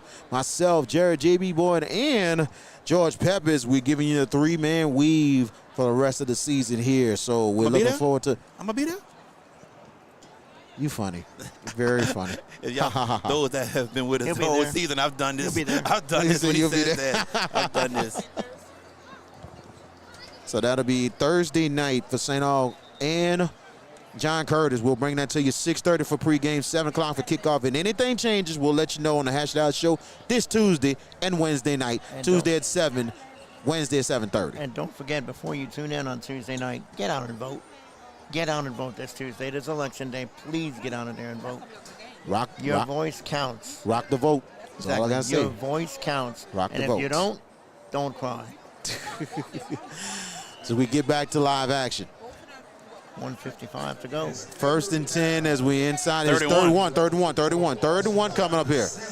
There go with the sneak with Arsenal. Arsenal with the surge. Is it enough? It does. Yeah. 1st and 10 for the Cavs. Yeah, he got it pretty easily. As we're at 1:51 left in the first half. And besides that St. Aug and Curtis game, what you're not in your head. Yeah, I'm not in my head. Hash It Out Show Game of the Week. We want all y'all to tune into that one.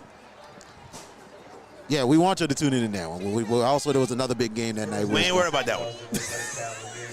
Wait, that's Saturday. Wow. No, it's Thursday. It's Thursday night. Too. It's Thursday night.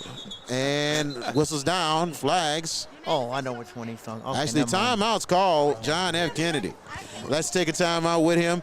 This is the Hash It Out Show Game of the Week. 1 minute. If you're looking for the best pizza in Metro New Orleans, then you're in the right place. Moe's Pizza has a great selection of Italian food that can satisfy your appetite, and they can also cater to your needs in any event. Give them a call at 504-341-9650 or log on to www.moespizzanola.com, located at 1112 Avenue H in West Wego, Louisiana. Moe's Pizza, Italians do it better.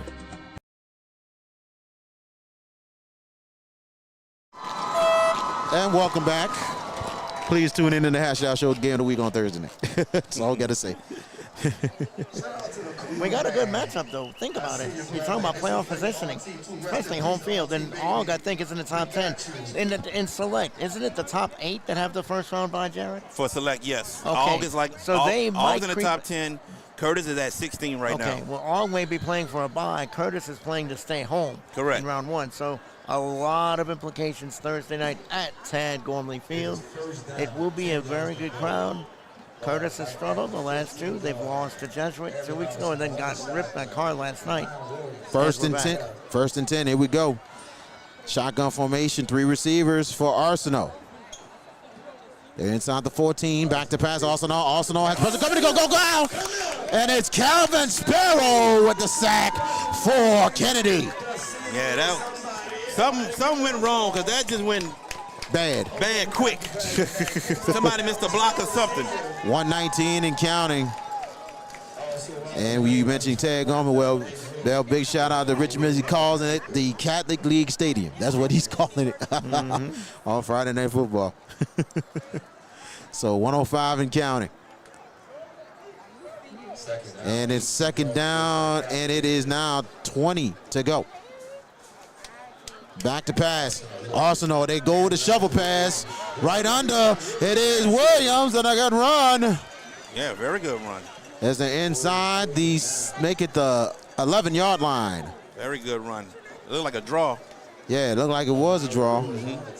So timeout is called, and by De La Salle, that'll be their second charge timeout with 39 seconds left in the first half. Second charge timeout. Yep. Right, the board not helping me. Nope. It's not. The only thing that's helped, that's the only thing we got is the regular clock and score. And each other. So we're going to control things from there. How many timeouts Kennedy have left? Do you know? Kennedy has 1 left. They got 1 also. All right. So we talk about championships the last 3 nights. 1 championship has already been decided. It's amongst us 3. Because there's no way Jared G.B. Boyd's getting caught with the picks for the regular season. So congratulations again. You'll win the regular season. I'll take the playoffs, just like last year. Yeah. Hey, it ain't over yet, man. Over. I might get every game wrong next week. You never know. And you know what? We ain't and you know that. what? A cow's going on a diet. Okay, that's a good one. That's a good one. No. You the man. You are going to be the regular season champion on our picks. And I'll get the playoff. Well, you don't lay your eggs. Y'all ever heard that song from Drake? Back to back. That's me, right? That makes 2 of us. Well, you speak. We'll speaking it. We'll see. We'll see. You keep speaking it, but you might not get it. So you don't know. You want to dab me off? I'm going to dab you off for you. Finally win the playoff too. Exactly. You ain't winning it. Oh wow. And here we go. All right, here we go. Fan enthusiasm, baby. Yep. Back to live action on 3rd and 7. Big time right here. 3 receivers. And movement up front. Let's see. That's going to be on De La Salle, I think. No, I think this is on Kennedy. Is it? Yes. 2 people did move. Let's see where this is going. Thought the guard. Got a flag in the backfield. That's what I'm thinking. It's on Kennedy. Defensive. I see it. Let's get to the deciding factor. We're waiting on the call from the head referee here. But besides that, the Hash Down Show, our picks, where we go 3 levels on our picks. We go regular season with our championship, and then we go to the playoffs from first round to semifinals, and then championship. No, because we separated like this: playoffs, first round to semis, and that's where our playoff champion is, and then we go to the Dome for championship weekend. All I know is last year it only took 2 wins to win that thing last year, so that needs to improve greatly. Exactly. Greatly. And De La Salle got the benefit of an added second. There's 40 seconds to go? And it's all sides on the defense. That'll be a 5-yard penalty. And now it will be probably 3rd and 2. And they will be inside, make it the, let's see, the 7-yard line. Yes, the 7-yard line. It'll be 3rd and 2. Well, now we got 90 minutes and 40 seconds in the first half. Look at that. They got to get to make it the 5-yard line. So 3rd and 2. Shotgun formation, 2 receivers this time on the left. Oh, movement up front again. That could be a first down for De La Salle, and they are pointing to Kennedy's side. It is encroachment. 1st and 10, 1st and goal for the Cavs. Not what you need right now. In the Billy Bravender red zone. Yes, sir. Clock is going haywire again. But it's 40 seconds, though. It's 40 seconds. It is 40 seconds. We know it's 40. It is 40 seconds. 40 is on the board. Yes. That's Kennedy's 6th penalty of the night. Yeah. Thus far, already, and only in the second quarter. And now De La Salle 1st and goal. They're inside the 3. And they are on the doorstep of possibly having a chance for the tie. 1st and goal for the Cavaliers, 40 seconds left. Now they're in a tight formation, power I formation. Williams in the backfield, Williams under center. And here's the handoff, and it's the fullback, and the surge, let's see, and it's gonna be close. Down inside the 1. Down at the 1. Down at the 1-yard line, and timeout as they stop the clock. Well, who called timeout? They didn't point. No, they didn't. That's what I'm wondering. And it's probably De La Salle who called their last time out. I would assume it's De La Salle, but now you got 27 seconds before halftime. If you're De La Salle, you're within a yard of potentially tying this thing up. If you don't get in, you better have a play call in real fast because they don't have a timeout. Well, I'm sure Coach Jarrett's going to call 2 plays if he doesn't get in. I'm sure they'll have a second play ready to go. They will, but you got to manage that clock. 27 seconds, and now they got it right. Now they got it fixed. And I'll tell you one thing, especially with this time on the clock and no timeouts, you know what I'm saying, I wouldn't be surprised De La Salle might have a bootleg waiting coming up on this play. On that defense? You would run it? No, bootleg pass. Oh, bootleg pass. Okay, I think he has bootleg, bootleg for the option for the quarterback to throw. I thought you were trying to run it. I'm getting under center right here, and I'm trying to sneak right quick. Big boy football. Yeah. But I can try too. Yeah, you got 27 seconds. I would try to, but they're gonna have to get in a hurry if they don't get in that end zone. They'll sneak. They will. I'm sure that they didn't call 2 plays. I'm sure they have called 2 plays. This is 2nd and goal. Here we go. Touch push. Here we go. Push coming. And going under center is Williams. Let's see inside the 1. And they go up ahead. Surge touchdown for De La Salle. A 1-yard touchdown for Evan Arsenault. It is. Quarterback sneak. That's what I said. Right, George? Yep. All right. You're right. Absolutely right. Good call. Good call. 7-6 is the score. Extra point pending. Butler will set it up for the tying extra point.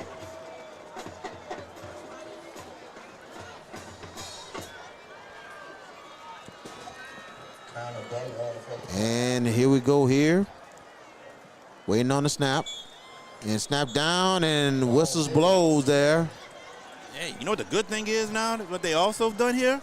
There is a net behind the field goal on both of them. Wow. Way to go, Pan American. That's what I'm talking about. Yes. That means the balls are not going to get away anymore. Nope. No balls going back into that field over there. No balls going on 610. 610 is right there. Indeed. And they declined the penalty. Here we go on the extra point once again. High snap is down. Kick is up for Butler, and he got it. And speaking of nets, he kicked the ball over the net into the field. Look at that. See what I just did? 24 seconds left in your first half. The game is tied 7 apiece between the De La Salle Cavaliers and the Kennedy Cougars. Right here on the Hash It Out Show, Game of the Week from Pan American Stadium in New Orleans, Louisiana.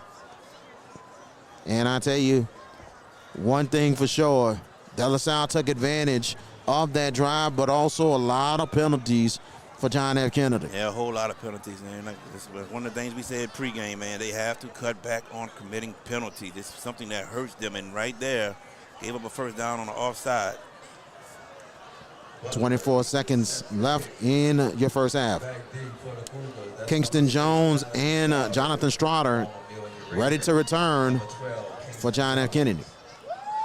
You spoke about the net right there, and all of a sudden, Cleared the net. Cleared it. Straight cleared it. See? I did that. I jinxed it. Yep. As we're about to kick off here with 24 seconds left in your first half. Butler will kick it off, and there's a squiv, and it is Jones. He'll take it from the 28. Jones will look like he has a blocks in front. Jones has a lane. Jones will keep going. One man to beat. Jones, can he get there? It's all out of bounds. They're going to say he's out of bounds inside the, make it the 15-yard line. Kingston Jones with the return. But guess what, VK? It's coming back. Flags. I don't know what they call it. I know I did see a block in the back. Might have been probably a block in the back there. Yeah, but it's coming back. All for naught. Goodness. Because you see, as soon as Kingston got it, he started cutting back, and all of a sudden you see the blocks in front. Yeah. But looked like a convoy going down that right side. Sure was. There it is. Block in the back. Block in the back on the Cougars. I saw it. Block in the back there. Very unfortunate. I saw it. I didn't think they saw it, but somebody saw it. Somebody saw it. A ref saw it. Of course. So, a lot of times you got to really watch the position where you're blocking. Oh, yeah. Because yeah. even if you touch them in the back, they're going to throw the flag. So you got to be careful where you are in positioning. Don't think Kennedy's going to do much here. They're probably taking a knee. That's the best thing to do. Yeah. Kneel going in the half with a tie game. De La Salle does get the ball back to start the second half. I was about to say, the Cavs do get this ball right back. Coming up, we will have the Bayou audio and video halftime. And we got a special guest coming up for you on that one. We'll tell you in 1 second on 1st and 10. And Darrensburg back to pass. Surprisingly, they're going to try and get a play. And he's sacked right there. He fumbled the ball. He fumbled it. Fumbled in the end zone. Let's see. And they got a fall on this one. That is going to be. Incomplete pass. They're going to say incomplete pass. Wow. It's 3 seconds left. Okay. And Hold on. I am shocked. Why are you running a play that play call? I am shocked. What are you doing? Oh, my goodness. What was that? And look, we have no dog in the fight, but you're watching this. The obvious play call here, Jared, is to take a knee and go to the locker room and try to recoup a little bit of momentum. The game is tied up. Exactly. I mean, wow. Yeah, I was shocked that they actually ran a play. I was very shocked. So what do we have, an incomplete pass? Yes, incomplete sir. pass. Incomplete Very pass. fortunate. Oh, very fortunate Kennedy think? did not get there. The fumble was, oh, goodness. 1st and 10, and they'll take the knee.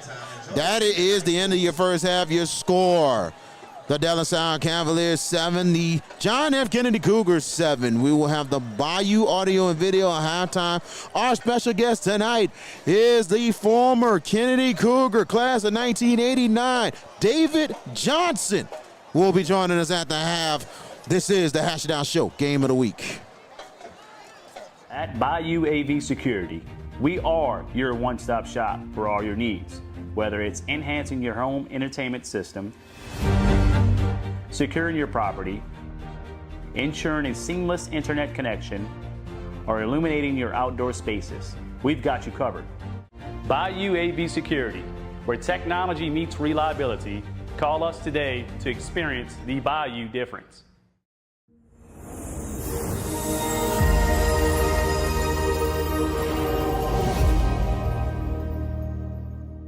Coach David Johnson joining us. What's going on, Coach? Hey, thanks for having me. I really appreciate it. No problem. Thank you for taking the time out. I know this week Florida State has a ball game. You host North Carolina. And I know this is, it's been kind of a year for you guys, but at the same time, I know y'all trying to make progress with this young team. Yes, definitely trying to do that. The kids working extremely hard. That's all you can ask, and got to put yourself in position to win games, and that's what we're trying to do. We try to do that every day. Absolutely, and we're here to talk about. We have this is the second time we had John F. Kennedy on the air on the Hash It Out Show Game of the Week, and we've been having representatives, and what do we think of with Kennedy? I said, hey, how about we have David Johnson? Talk about your days at John F. Kennedy. I mean, that was some of the best days of my life. Coach Leroy Walker was my head coach. Took a lot of time with me on and off the field. Really patient. I played with a great group of guys, and actually, most people don't know this. We left Gregory, and Kennedy at the time was 0-44. And when we got there, it was the first year, our 10th grade year. We went to the playoffs. Ernest Chancellor, great leader, was the quarterback. Rob Rivers, running back. Kevin Williams, Harold Alexander, those guys started and played on defense. And yeah, Mike Williams and Chris Sterling, that receiver, they were really big time guys. So I pride myself, and I tell people all the time, man, Kennedy is where everything kind of started for me. And I always refer to it as John Fitzgerald Kennedy College Prep. Gotta love it, man. I love that name. You know what I'm saying? That it's something else that you call it that. And you had a very good career at Kennedy and everything, a couple of playoff appearances and stuff. And it finagled you to wind up getting a college scholarship and playing for the Nicholls State University. That's right. And I got a chance to play, at Nicholls State. At back then we would call it Harvard on the Bayou. And it was a lot of New Orleans players. Met my best friend, one of my closest friends there, Jarvis Lilly, who played running back, came from Fort Shea High School. So it was a number of guys. Royce Nelson, who played with me at John F. Kennedy, he played at Nicholls. So going through that at John F. Kennedy and having a chance to play college football, that was big for all of us in that city. And I tell you, the names all over the place that then came through Nichols, and it makes me proud myself to be a Nichols alum that finished in 2023. But regardless of the fact, man, I'm honored to be part of that alumnus in itself at Nichols State University. Another alumnus that I don't know if you played with, but he came after maybe Graham Jarrett, who was Yes. the coach of De La Salle. He spoke fond of you over at Nick when you played for Nichols. Yeah, I mean, there was, so a few years behind me, but he was a really, really good player and really good coach right now. He's doing an excellent job trying to mentoring these kids, and he's been coaching for a while. We've been close, over the years, and I would piggyback on certain things, and he'll come visit me, whether I was at Memphis, now here at Florida State, but whatever staff he was on, they would all come visit for a few days to kind of pick each other brain. He did mention that, and a lot of respect. He gives a lot of respect to you and a lot of respect for the head coach Mike Norvell. So, but at the same time, he's really doing a good job at De La Salle. And you look at currently how John F. Kennedy is now. The damage it took for Hurricane Katrina, and some people didn't think it was going to come back, but for the alumni to come together and for them, at a time it was Lake Area New Tech when the new school opened, but then the alumni came together and they wanted their name back. What was your thoughts when the change happened that John F. Kennedy was getting their name and school back?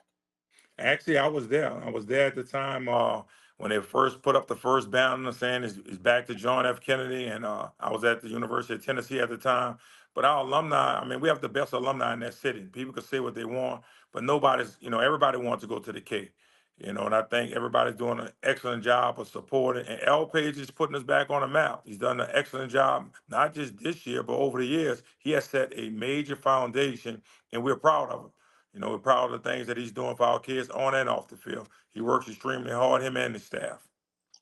And you speak of Leonard Rizal Page in itself, and despite he's a Carver Ram, but at the same time a Tulane Green Wave, for Yes. him to come there to turn around the program, it kind of reminds me of you turning things around at St. Augustine when you coached the Purple Knights to where they was getting themselves back and on track. I think he's done a really good job, and everybody's proud of him. But I think he works extremely hard. He's a great offensive mind, and that can be on any level. And I'm more than sure at some point, a lot of people already been asking him to kind of come to college because he's doing an excellent job. He has really good relationships, but man, watching that offense and watching those kids, how fast they play, how detailed they are, how disciplined they are. You only can be proud of him, man. And I just hope he keep going, and whatever he need, I told him just call us. We're gonna help him out as much as possible. Kind of compare a little bit, and I always this is a very good offense that we've seen over the years, especially this season for Kennedy. Compare that offense to the offense you ran at St. Augustine with Leonard Fournette, and especially his freshman year with the team that you had at St. Augustine. Came up a little short in the quarterfinals, but in my opinion, I tell any and anybody, and I am a St. Aug alumnus, to me, one of the best St. Aug offenses I ever seen in my life. I think they do a lot of things that are similar. He plays extremely fast. His kids are smart. They tough. And that's one of the things we had at St. Augustine High School. I mean, I tell people all the time, it wasn't my cone drills. When you have really good players like Leonard Fournette, Trey Turner, all those kids, man, who did a good job, Lorenzo Doss, so you just want to put it in the playmaker's hand. You try to get out their way. You don't want to mess it up. And I think he's doing an excellent job in having those kids play at a very high level. His offense is extremely explosive, and it reminds of the offense that he played in probably at Tulane when he was on the defensive side of the ball. But during that time, they were the new guys in 1998, showing everybody with the no huddle with Rich Rodriguez. And so I just thought it's really similar to that. Those kids look really good and they're really disciplined, but they play fast and they're tough. And that's what you want. Tough, fast, physical, and you're absolutely right about that. And it's funny, some St. Aug alumni gets offended when I say what I said about how you ran your offense. And I'm like, no, you have to understand. I'm 45. I've seen the Power I offense. I've seen that, but I've never seen an offense when you implement everything. So the only time I seen an offense diversify right that was the Archbishop Shaw offense of 1997, that everything changed from the veer to power to more of a pro set shotgun. I'm like, this is what I'm talking about, because it's the fact of the matter is sometimes it depends on the players you have more than True. anything else, and you say, hey, let's kind of change it up a little bit. But what was scary about the St. Aug offense early in that particular season, you had injuries the first Yep. 4 or 5 games, and you're still scoring over 35, 40 points. Yeah, I mean, both receivers got hurt. Mark Edwards got hurt. Rob Ricard got hurt. Trey Turner was out. And I told him, don't panic. We all right. We have enough guys. And that's when Lorenzo Dahl started doing good. Larry Day started doing good. Marlon was young at the time. A lot of people see Marlon with his T-shirts now, but he was a big-time football player for us at St. Augustine High School. He had Spiderweb. So kids learn to step up. And that's what that school does a really good job with our kids, just having them, hey, the next man up, the next person up. And you have to applaud St. Augustine tradition and the things that they've been doing since the 50s, and I just think it's needed in our city. I didn't attend St. Aug, I'm with the John F. Kennedy, but that place is definitely needed. And I tell you, Robert Valdez is doing a great job up there. You look at yourself like, what made you get into more I know it was a couple people that inspired you to coach, but did you expect how your coaching career now is, how it's really they worked out for you over the years from the high school to the college level? I mean, there was a lot of sacrifice you made. No way did I expect this. You couldn't even I couldn't plan this for myself. That's how I know it's all God. God just put me in position and put me around certain people because at the time, 2001, I'm a middle school teacher, me and Jabbar Jaluk at the YMCA. Jabbar Jaluk, for whatever reason, thought I should get back into coaching. I just left Kennedy. The first time I coached was 1998 when I went to coach Devin Lewis. I quit my job to go coach Devin Lewis. Coach Walker said he had a receiver. I quit my job to go coach him. Devin Lewis went on to Southern, wound up playing the NFL for a while, and I kind of got out of that for 1 year. But Jabbar Jaluk is the one who got me back into it when he was at Opera Walker. And Frank has always been like a little brother. I wanted to help him out. So I went there just to help Frank because I knew he wanted to get in college. And in 2002, what did we do? We go to the state championship. We lose by 2 to John Curtis, 14-16 on the fake punt. But we signed over 20 kids, 20 plus kids. And that's when I fell in love with it. When I could see exactly what we can do in helping our community, helping our kids get to school for free 99, and the excitement the parents and the city had about our kids going to college. And that's what I knew from that point on. That's what I wanted to do. I wanted to find a way to help kids. Absolutely. And it's amazing how Kennedy and has prepared you so much to where you need to be and everything else as a coach, as a family man in itself. A father of 3, married and everything to a River Parish female who's been you've been knowing a long, long time and everything else. And she's been Miss Akia has been very supportive of you for a long time. Oh yeah, my wife, kids from Ironton, she's from Bell Chase, so she's been supportive, and there's no way, we could do this without her. Major support up and down, running up and down the road with our son Karaz, making sure he's straight, making sure I'm straight, in Florida, and it's been big, so definitely hats off to her. And how things are going with the I know you had 2 older ones that are doing well, one that ran track, and you have your youngest son, Karaz. How is he doing, especially at your alma mater? I think Karaz is doing really good on and off the field. And I told him, at the end of the day, you have to work for this. And I think Coach Rebo is doing a good job of developing him, on that field. His coach, Sean, is doing a really good job as a receiver coach. So I think it's been big for him. It's been some challenging things, but I told him at the end of the day, that's how you go through it. That's what this college is all about. It's teaching you at this point. He's doing really good in school, majoring in marine biology. My oldest daughter, Devon, she lives in Houston. She's doing a good job working out. And my oldest son, Jermaine, he just had his first child, Jamil, which is really big, and he works in Atlanta. So I'm blessed. My kids are doing a really good job, man. And I'm just blessed to still be here. I'm blessed that they still want to hang out with me sometimes. Man, how you can I can't believe, but I gotta congratulate you. How you accept being a grandfather now? I think it's big. It put everything in perspective. Now you start thinking about time and trying to spend time and trying to go to Atlanta to see your grandson. I got a chance to see him maybe about a month and a half ago. My father passed, came down for the funeral. So it's big. And you got to take ownership in that. You look forward to this. You look forward to being in a moment like this. I have so many guys who I went to high school with who weren't able to reach this age. And in our class of 1989, my class, we are still close. Me, Cav, Daniette, April Thomas, all of us are still extremely close. But at the end of the day, I don't take this for granted. So, I'm always excited about it. And although we having a tough season right now, I still find things to get excited about. I still find things to be thankful for every day. And my condolences to you and your family, especially with the loss of your dad and everything. But at the same time, you continuing to push forward, you representing John F. Kennedy very, very well. And I know you loving what they're doing on the field and on and off the field. So many plans going on for a possible new location and stuff like that. So it's gonna be. I think there are a lot more brighter days going on, but you can see the future is now John F. Kennedy.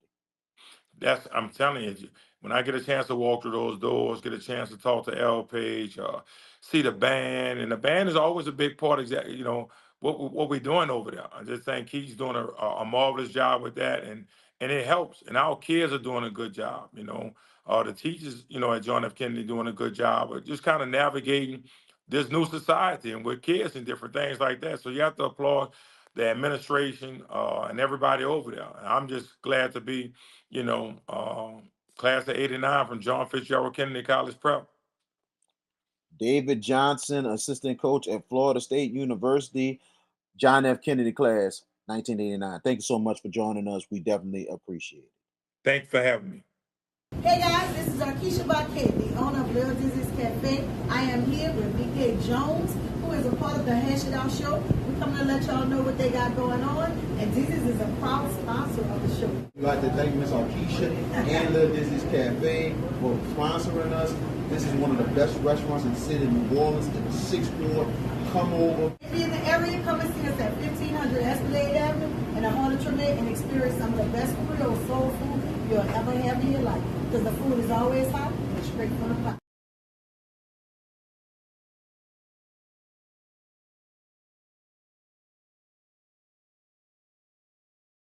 At Bayou AV Security, we are your one-stop shop for all your needs, whether it's enhancing your home entertainment system, securing your property, ensuring a seamless internet connection, or illuminating your outdoor spaces. We've got you covered. Bayou AV Security, where technology meets reliability. Call us today to experience the Bayou difference.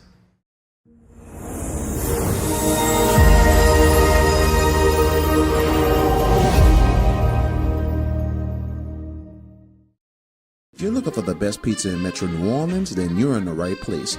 Moe's Pizza has a great selection of Italian food that can satisfy your appetite, and they can also cater to your needs in any event.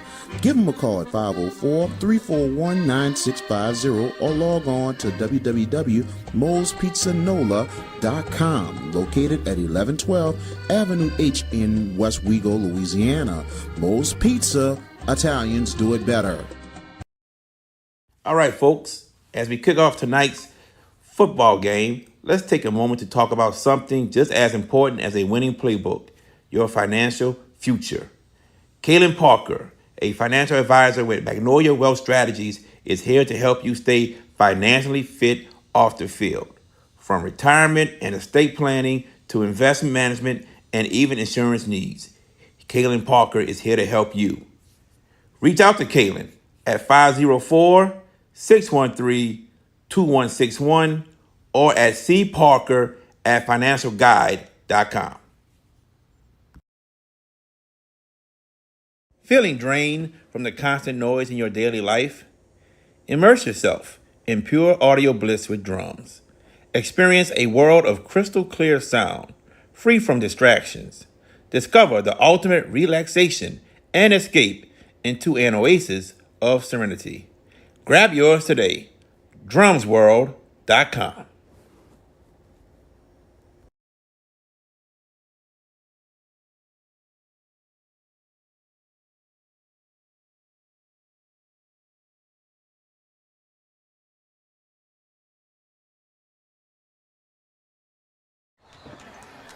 And welcome back, and it's still halftime. We'll have the second half of John F. Kennedy and Dylan Salle tied at 7 apiece. VK Boyd with you. We'd like to thank David Johnson for joining us for the halftime interview on the Bayou audio and video halftime.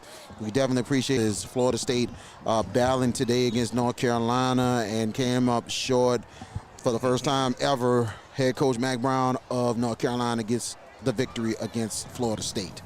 As also George Pep is joining us as well, but we thank David for joining us, and it was a very good interview. Class of 1989, talking about his days and talking about the future of John F. Kennedy, Jared. Oh, yeah, without a doubt, man. You know, he was a big-time person at John F. Kennedy, you know, and now you see what he's doing with Florida State as a big-time recruiting coach and a coach, running backs coach for Florida State. So, man, thank you to Coach Johnson. Absolutely. So far, it's been that type of a game. A lot of defense, but also penalties as well. George Peppers, your thoughts so far this first half, and what's the keys to this? Well, clean it up if you're Kennedy. I mean, you had a very emphatic first drive, 12 plays, 70 yards, and you really moved the ball with great ease. Other than that, you know, they've had penalties where they've shot themselves in the foot, untimely penalties. Clean that up. But you got to credit De La Salle, guys, for what they've done. The adjustments they made defensively. Seems like things are a little bit harder to come by for the Cougars offensively. So De La Salle, stay with it. Marcino has been efficient. Nothing spectacular. I mean, I expect a tight-knit second half, guys. I think we're in for a really competitive second half. I very much agree. Very much agreed. JB, also your thoughts of this first half and what we expect in the second half. Well, number one, Kennedy got to stop the penalties, like George said. They had to stop the penalties, and that has hurt them offensively and defensively. Number two, looks like De La Salle found a little bit of a rhythm offensively. A little bit of running the ball, quick short passes. I'd like to see if they will continue with that. So other than that, that's the two things I've seen. I want to see what adjustments both teams will make in order to win this ball game and become district champions. A lot of little breezy tonight here in Pan American Stadium for the district 10-3-8 championship tonight. Tied at 7 apiece, and I tell you, man, it's been great to have you on the Hash It Out Show Game of the Week. It's thank you to all our supporters, our sponsors, and everything. We're continuing to thrive each and every week as they're concluding senior night right here for John F. Kennedy. They had a lot of seniors honoring the football team and also the band, cheerleading members, and all that good stuff and everything. But at the same time, continue to support us. We are going to take you all the way to the state semifinals. We got something special for y'all for the first round of the playoffs. Stay tuned for that announcement. It's going to be huge of what we do for our brand and for our fans. So looking forward to bringing that announcement around the first week of the playoffs. We will bring that to you between the parent show that we're going to have and between our regular show. So trust me, that announcement is coming. But at the same time, thank y'all so much for the support. As we're going to get started with the second half in a little bit as they're finishing off the Thank you. All right, thank you. I'm gonna raise it up a little bit. I hope y'all can hear me now. So there we go. Yeah, indeed. But I mean, hear us. I think. Hear us. Yeah. Me and George. Yeah. Hold on. Yeah, me and George. Can y'all hear me? Okay. Let's see. I'm making sure everything is up. There we go. All right. Before we go. Wild game earlier today at City Park. Brother Martin rallying from 28-0 down to chase down Warren Easton 45-42. That was one of the wildest finishes of a football game, but for Easton, it's got to be a psychological damaging loss, though. Yes. To lose that way? I mean, Easton just, man, my goodness. I mean, chances all over the place. I mean, come on, 28-7. Could have been a huge win for Jerry Phillips and the squad. And I tell you, this is learning lessons for Easton that's going to get them going next season. They're going to be much better with a whole bunch of starters returning next season. Right. So they're gonna get better more than anything else after what happened this season. It's a difference it's a difference between them and Carr more than anything else. So let's go ahead. Let's take a time out. No. Oh, okay. I'm sorry. Okay, but it's just a difference between the two because when Carr came in the Cat League with more experience than anything else. They came in with more experience than anything else, and that was the whole huge difference between Kennedy and Carr. Easton came in more of a younger team than anything else, so that's why you're seeing what's going on with Warren Easton. You know what I'm saying? So, but we had a big week. We was at Joe Yenny Thursday for Riverdale East Jeff. What a ball game that was! Congratulations to East Jefferson and Coach Glover winning a district championship, the third in school history over to East Jefferson, and Coach Glover is what's his first name again? Brian Glover. Brian Glover, the third head coach to win a district championship at East Jefferson. Henry Rando, Nick Sottoformaggio, and now Coach Glover. Yeah, man, congratulations to Coach Glover. Good ball game. A lot of mistakes early from Riverdale that pretty much shot themselves in the foot, but Riverdale was driving in the last minute with the game tied at 13. Yes. And once again, Rita Gonzalez got hit from the back for a strip sack and scoop six by Drew. Score. Yeah, scoop and score. Drew Poche runs it in, and that won the game for East Jefferson, and that gave them the district championship. Yep, and then last night, Destrehan came up big, a great ball game against Hanville, and Destrehan is now a chance to share a three-way tie for the title next week if they win Hanville and Terrebonne.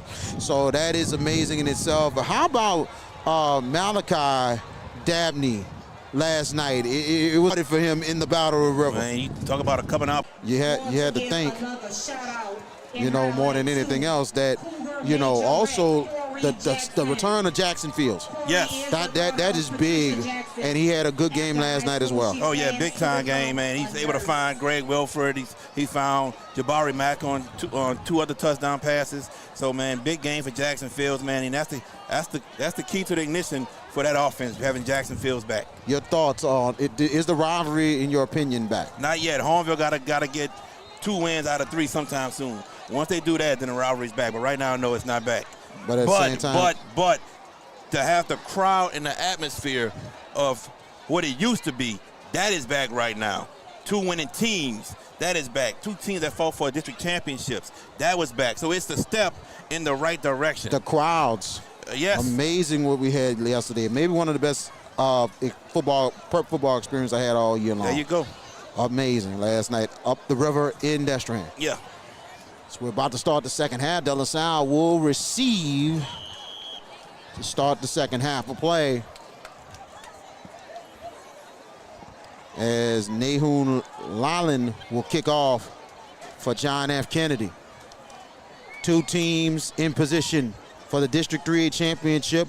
Who will take it home? And here we go as we start the second half. And it'll be returnable. They'll take it from the 5. And here comes Williams. Williams, not bad return. And De La Salle will start inside. They're on 30. Make it their own 31-yard line. Good return from De La Salle. Very good return. So 1st and 10 for the De La Salle Cavaliers. And Cole Nicole got his family up in here, man. Got to tell you, man, he's a family man balancing a lot of things. Yes, without a doubt. Got his brand up in here. Gotta love it. Oh yeah, definitely. And we thank him for plugging our show and plugging out what we're doing with the Hash It Out show.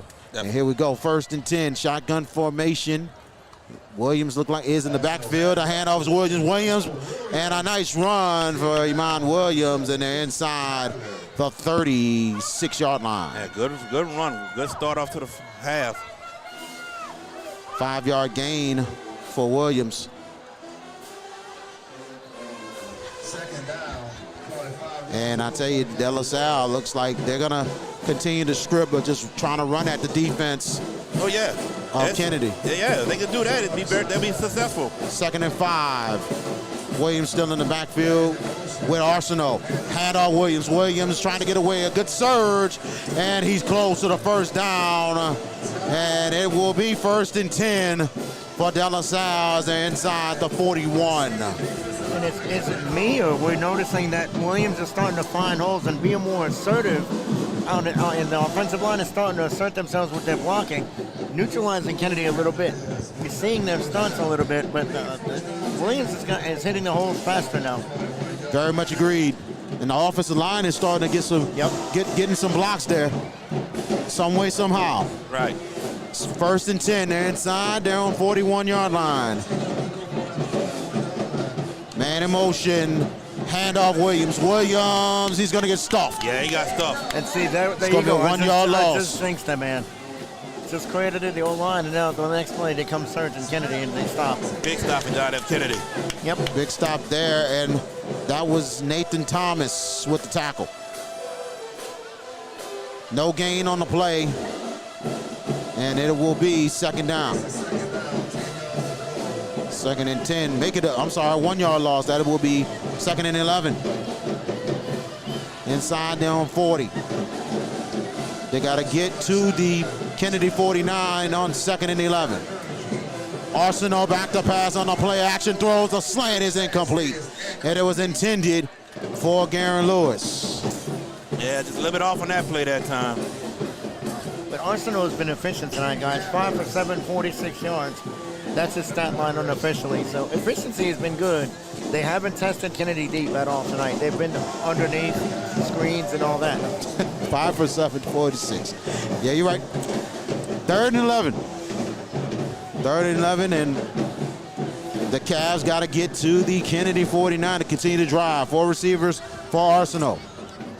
Arsenault back to pass, and it's a draw, and it goes the way, and it's no good. Nope, short of the 1st down. Irwin with the run this time. Yeah, they try to fool him, but didn't fool him at all. So it will be 4th down for De La Salle. Punt team coming out as we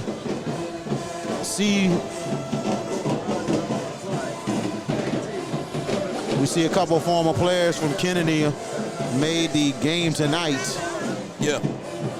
Very deep, talented alumni I've been building. Oh, without a 4th doubt. down. And good high snap.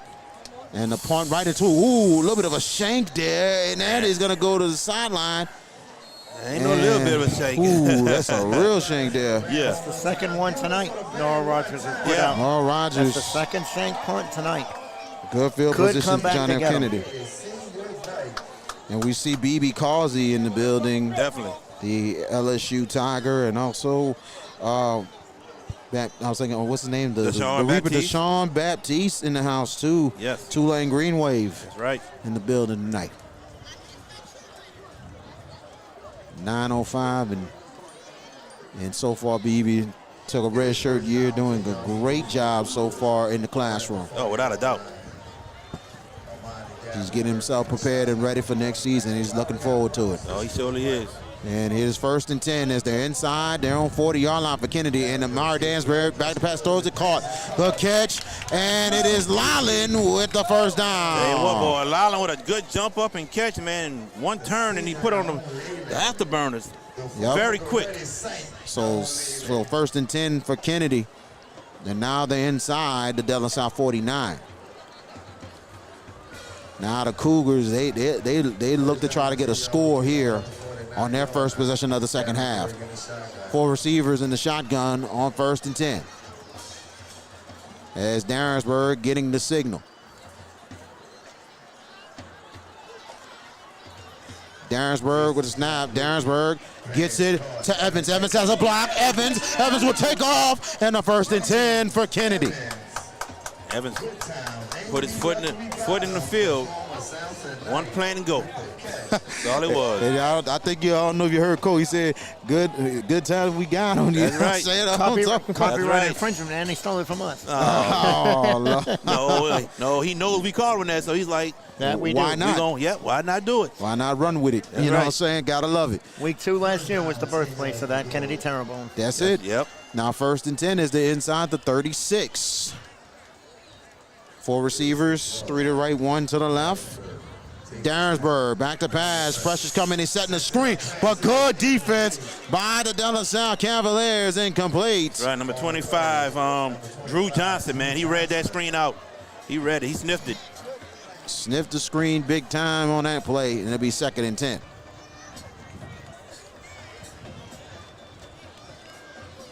$7:49 left in your third quarter. Penalty. What timeout? No flags. No flags. No flags. So it'll be 2nd and 10. Kennedy, they got to get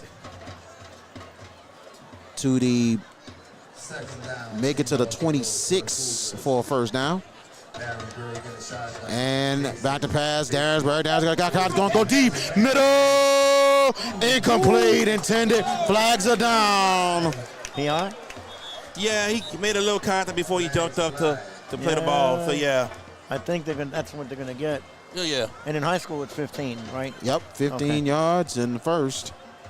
Intended for James Evans. He had him open. He underthrew that ball, though. I agree with that. Pass interference on De La Salle. That will be a 15-yard penalty. 1st and 10 for the Cougars.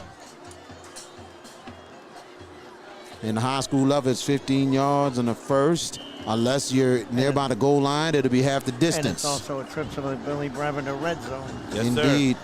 As they're inside now, the 21-yard line. 1 yard but it's 1 yard short, but it's okay. And here is Brown. And now we're in the red zone as they're inside. Make it the 19. Third quarter brought to you by Lil Dizzy's Cafe. Lil Dizzy's in the 7th ward. We're not too far from that. They shot out 6th ward. is right there. Right on the border, right probably? on the border, right on the border. So big shout out to the Barquet family. Yes. Appreciate y'all very much. We got to come by and get a plate. We got to come by. I'm going. I got to try some of that good chicken. Here we go, 2nd and 8. Back to pass, Darrensburg, look at those that caught. It is Evans. Evans trying to break tackles, and he'll go down inside. Make it the 12-yard line. 1 yard short for the first down. Actually, no, he might be right at the first down sticks. Let's see. It's close. I think he had to get to the 11. Yeah, he had to get to 11. Yeah, he's inside the 12, so he is a yard short. Uh-huh. 3rd and 1. It is 3rd down, 9 yards ago. And shotgun formation again. This run up the middle is there. Yeah. The run up the middle is there. Absolutely. Surprising they stopped right there. They almost had De La Salle jumping. High snap. And here is Darrensburg breaking tackle. Darrensburg end zone, but he's going to be short. But it's a 1st and goal for Kennedy inside the 4. Definitely. Good run by Monty Darrensburg. Make it a guy miss also. So 1st and goal for the Cougars as they're smelling pay dirt. And 1st and goal, Darrensburg will take the draw, right side, and he'll get to the corner. Touchdown for Kennedy. Amani Darrensburg from 4 yards. Cougars take a 13-7 lead. Tell you what, man, it's the best player on your team. Ball got to be in his hands every play, which it is. But these last 2 drives, he decided, I'm putting the team on my back. And I feel that right there. Understandable. And it's Nahul Lalin will kick the extra point. The snap down for Lalin. Pressure's coming. Kick is up. And he got it. With 5:51 left in your 3rd quarter. The John F. Kennedy Cougars 14. The De La Salle Cavaliers 7. V.K. Jones, George Peppers, and also Jared J.B. Boyd, our CEO for the Hash Out Show Game of the Week in Pan American Stadium in New Orleans. Part of the Hash Out Show invasion this week. It's amazing. We went to 3 locations this week. And man, it's amazing how we continue to thrive as a brand, as a platform. And we thank y'all so much for the support and also the sponsors. So continue to listen. Watch our show on Tuesday night, 7 p.m. Watch it at 7 p.m. on Tuesdays, Wednesdays at 7:30. Yes, sir. Yes, sir. Yep. And we thank you for our patience tonight. We're doing great with the broadcast, so continue to watch. So kicking off will be Lalin. Williams waiting to return. Here's the kickoff.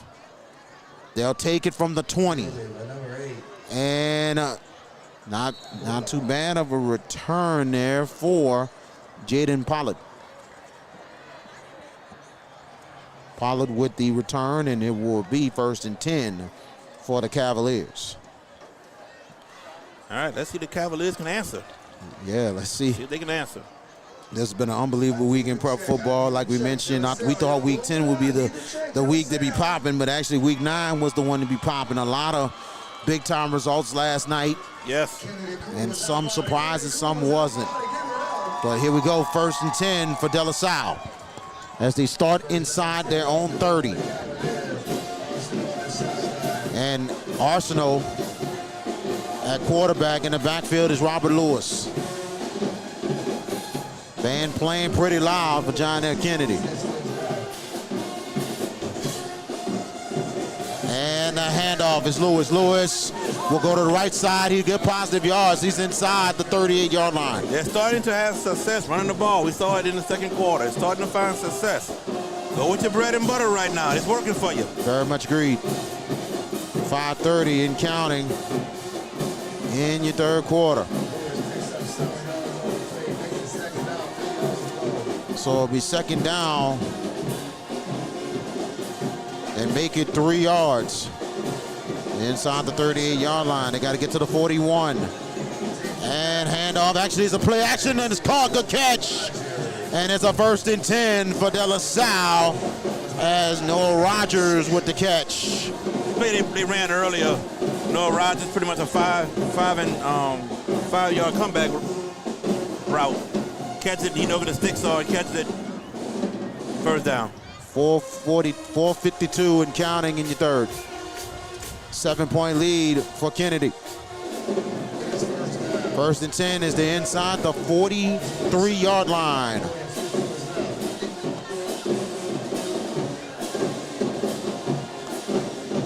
And a handoff, actually play action. Oh, it's knocked down.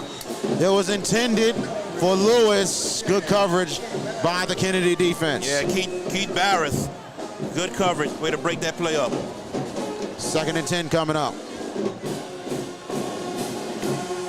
It is second down. 10 yards to go for the Cavaliers. 2nd down and 10. Cavaliers got to get to the 48-yard line of Kennedy. And Arsenal, here's the draw, and here's Williams. Williams works away a little bit, first down for the Cavaliers. 1st and 10 inside the 39-yard line of Kennedy, but a flag down. That was after the play. That was way down the field. No, I think it's going to be holding. Ooh, wow. And I think Lewis kind of not too happy.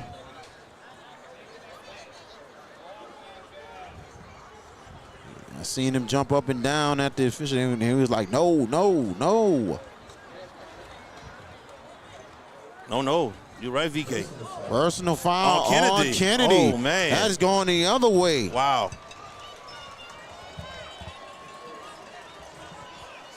It had to happen when the play was probably over with. And Coach Elfage not happy with his defense. We talk about the penalties that John F. Kennedy commits. They commit a lot. And you can't. They got to cut back on that. They have to cut back. This is the district championship on the line. They cannot do that, especially against a team against De La Salle, that they can take advantage of it. And they took advantage of it in the first half. Yeah. 4:17 and counting in your third quarter. 7-point lead for Kennedy. 1st and 10 is they're inside the Kennedy 24-yard line. Arsenal getting the signal with Williams, and they're probably going to have to hurry. And there's a draw again, Williams, and they get stuck right there. John F. Kennedy was ready on that one. Kellen Hall. Kellen Hall. Yes. Hall was ready on that hit. Hall seen that draw, and he grabbed Williams. He said, you ain't going nowhere. Stay right there. That's a loss, and now they're inside. Make it the 27-yard line. 2nd and 12. The handoff, Williams. Williams, he gets positive yards, and they're inside. Make it to 22. Definitely, it's a good run. So now you got about a 3rd and 7, 3rd and 6. Positive yards as he got that back. They're inside the 22. Cavaliers, they got to get to the 15-yard line. So it is 3rd and 7. It is 3rd down. Only 8 yards to go. So shotgun formation. Now Charles Irwin in the backfield with Arsenault. Back to pass, Arsenault, punch is coming. He's gonna throw it up, and caught! Touchdown for the Cavaliers! 22 yards, Arsenault to Connor Butler. The ball was just thrown up for many days, but you still gotta make a play on it, and Butler went there, made the catch. You ever heard of the phrase, man, just throw it up, I'ma get it, I'ma catch it? That's what happened. That would happen. The DB didn't look back for the ball. Sure didn't. They said you gotta knock it down, and he didn't look back for it. 14-13, Butler, extra point for the tie. Snap down. The kick is up for Butler, and he got it. 2:28 left in the third quarter. We are tied at 14. We're coming back. This is the Hash It Out Show game of the week.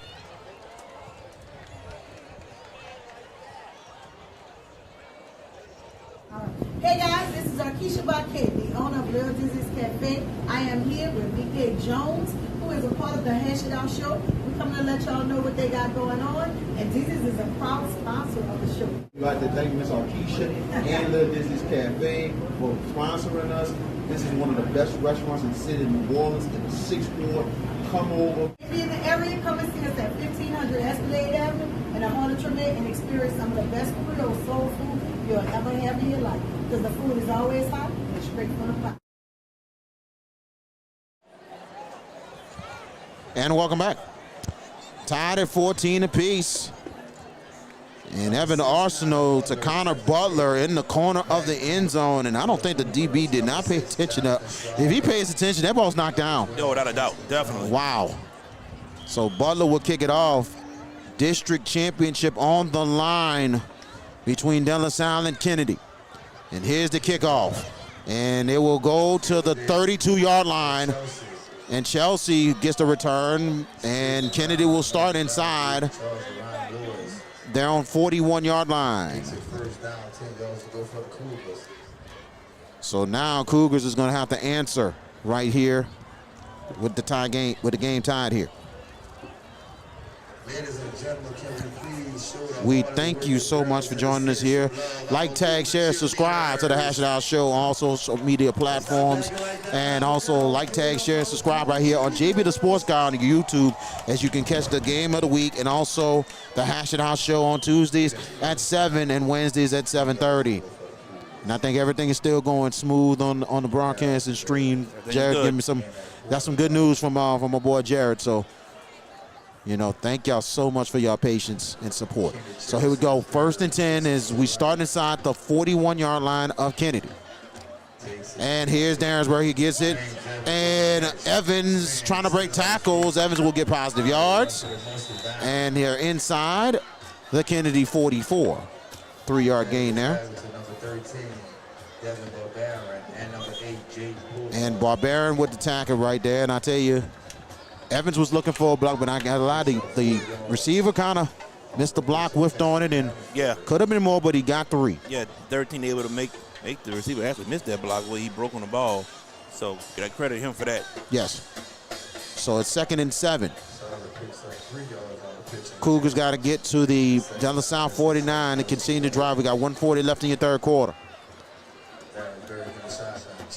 Shotgun formation for receivers. Look like a blitz coming. Back to pass is Darrensburg. Darrensburg has pressure coming, and he's going to go down. A big sack for the Cavaliers. Jackson Purdue came off the edge and was able to get him down for the sack. Big sack for the De La Salle Cavaliers. Purdue playing a big factor so far on that defensive line for De La Salle. Now they didn't even blitz. That was just three linemen. And it was more of a stunt than anything else. Yeah, they showed it. Yes. Correct. But they only went with 3. So now it'll be 3rd down and make it 14 to go. They got to get to the 49. As they're inside the 37. Back to pass is Darrensburg. Darrensburg, look at Darrensburg. Will take off. Darrensburg will have the first down and more out of bounds. A good run for Monty Darrensburg. No flags down. Good run for Monty Darrensburg. But that play there, yes, you want to be in a zone defense in case he throws, but can somebody be a spy? There you go. Monty Darrensburg has taken off and run with the ball many times tonight in big crucial situations. 3rd and long. He is a weapon. He is a weapon with his arm and his leg. He's gotten so much better with it since late in the season last year as his first year starting. Now 2nd year, you see the maturity. Yes. And that was something that Coach Leonard Alfage has been waiting on with Darrensburg. And now 1st and 10 for the Cougars inside the De La Salle 45-yard line. 4 receivers once again, and a little jump early. And there'll be a false start on John F. Kennedy. Another penalty for John F. Kennedy, man. It's a lot of penalties. I know George might have the amount of penalties that they have. And he's counting it as we speak. 9 penalties, 83 yards. 9 penalties, 83 yards. Too many. Yeah, way too many. And that play I wanted to say about Darrensburg getting that first down, don't sound playing inexcusable. I don't know what that coverage was. I get the zone and all that stuff, but like you say, JB, where's the spy? Darrensburg's a killer with his feet, and you don't have a dude on him. And they back up inside midfield. It's 1st and 15. Yep. Darrensburg back to pass. Pressure's coming, throws a slant card. Good catch, and it's Lylan. Lylan first down, and a little more. And it's Lylan coming up big for the Kennedy Cougars, 1st and 10. Hey, what? Oh, Lylan's hurt. Lylan's hurt. Looked like he kind of took a shot with the shoulder right there. Yeah. So let's take it with him right here. This is the Hash Down Show game of the week. At Bayou AV Security, we are your one-stop shop for all your needs, whether it's enhancing your home entertainment system, securing your property, ensuring a seamless internet connection, or illuminating your outdoor spaces. We've got you covered. Bayou AV Security, where technology meets reliability. Call us today to experience the Bayou difference.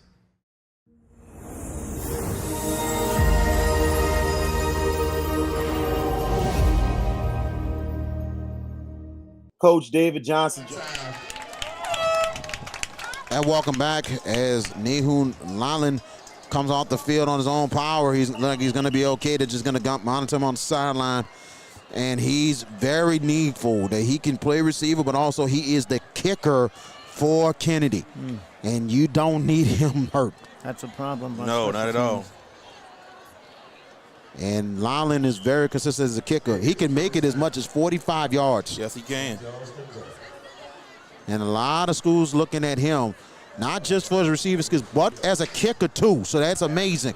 So we're looking forward to seeing where he's going to go. And now 1st and 10 for Kennedy as we're back to live action. Inside the 33, back to pass. Darrensburg going deep. Right side! Oh, good defense right there. Incomplete.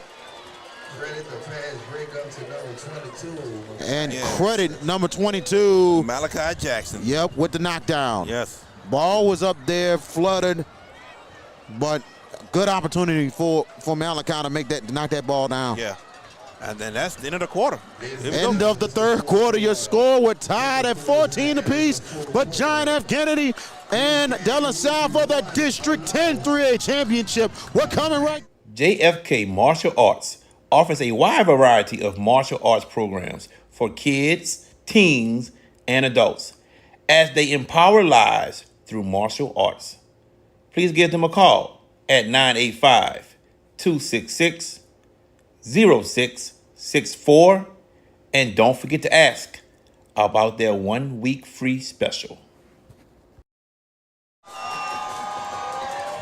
And welcome back as we about to start the 4th quarter.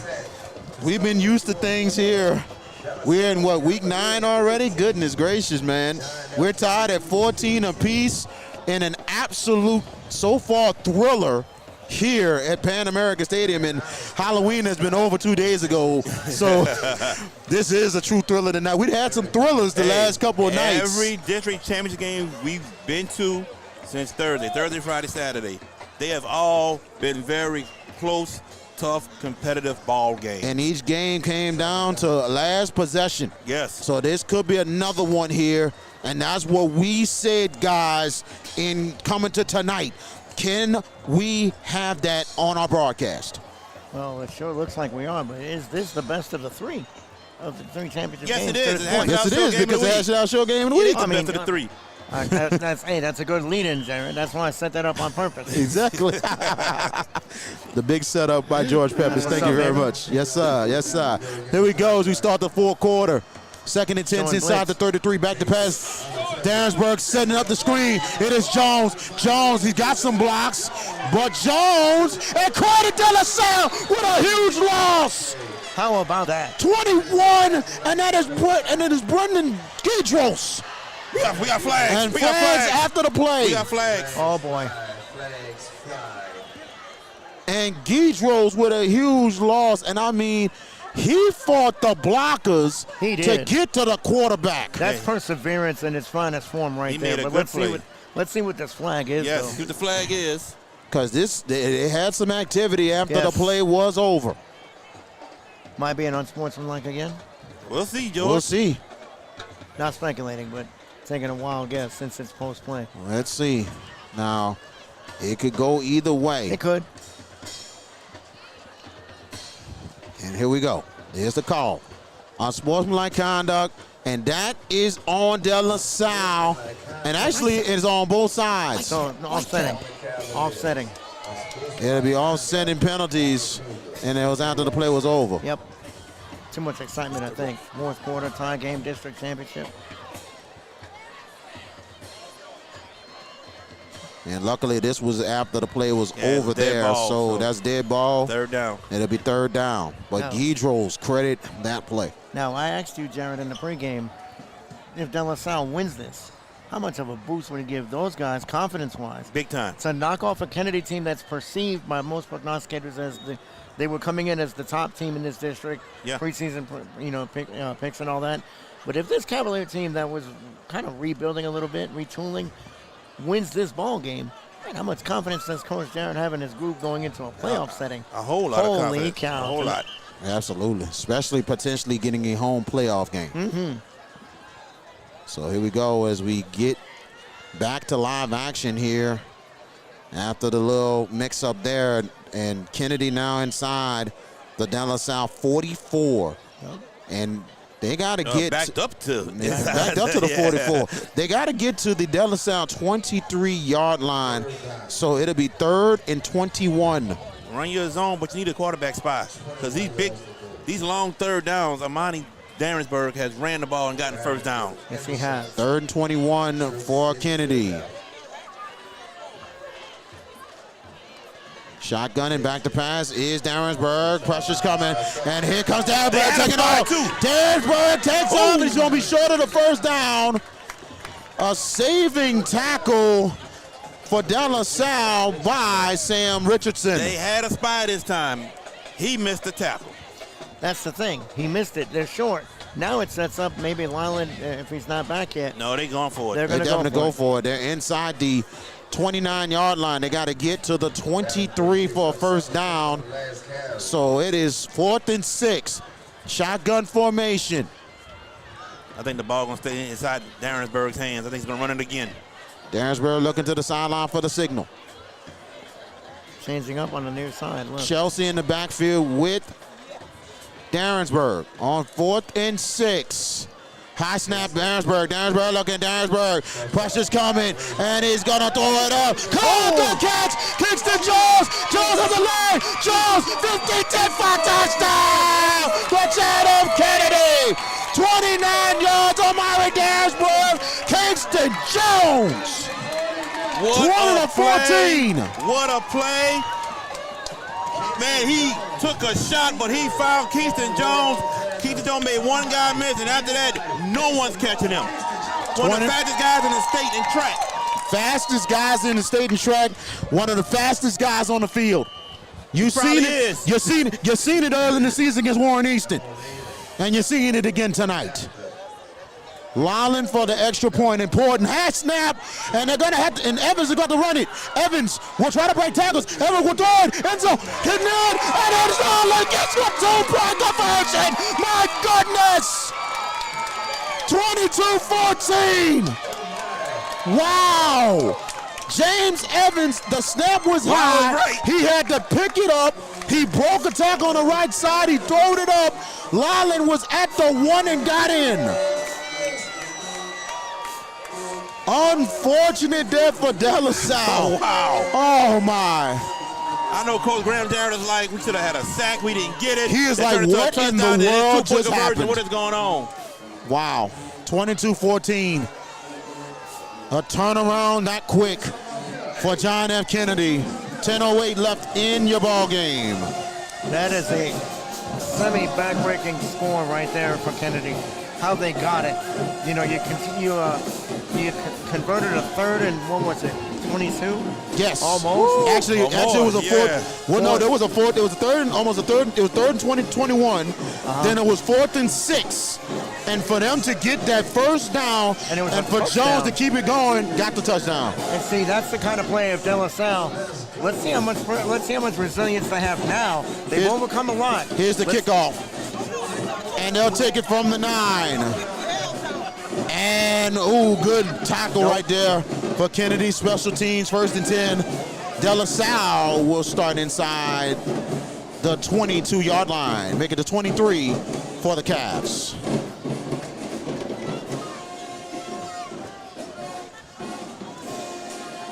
So 10:01 left in your ball game here.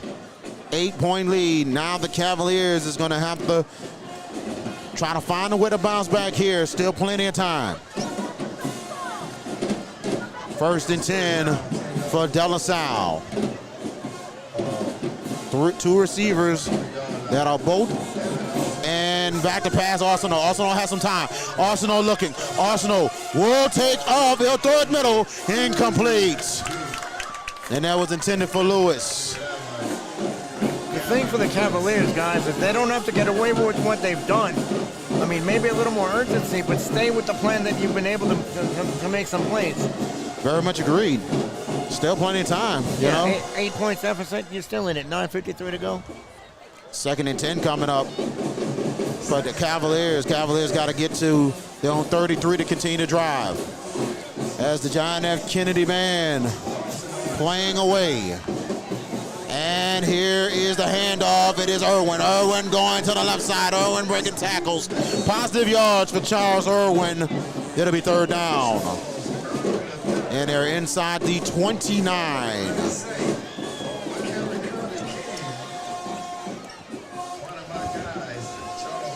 And it will be 3rd down and 5. It's crucial right now for De La Salle. And I don't know if I see a flag on the side. I do see a flag. A flag right over there. Personal foul. Face mask on Kennedy. Whoa. 15 yards. 1st down for De La Salle. Whoa. Seen a flag right in the corner of my eye, and man, I'm glad you saw it because I didn't see a flag at all, period. I did not either, and that's a brutal penalty right there. Big time. Another penalty for John F. Kennedy, George. You just given De La Salle a fresh set of downs, Jared. Man. 15-yard penalty. Cavaliers now inside their own 43. 1st and 10 for De La Salle. And back to pass, Arsenal. They throw it wide open, caught. Good catch. And they're inside of midfield. And that is Noah Rogers again. Yep. That play there has been successful for them. I like to see Noah Rogers catch it and try to get some extra yardage.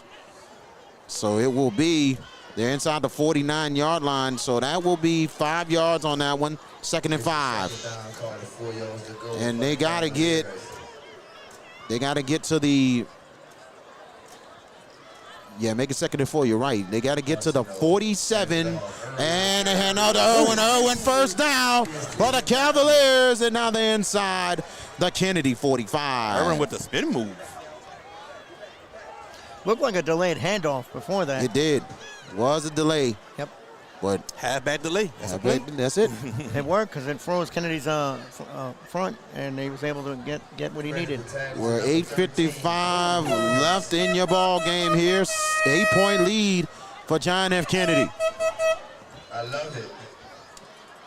Shotgun formation. 3 receivers, 2 left, 1 to the right, 1 to the left here. Irwin in the backfield with Arsenal. Again, the shotgun.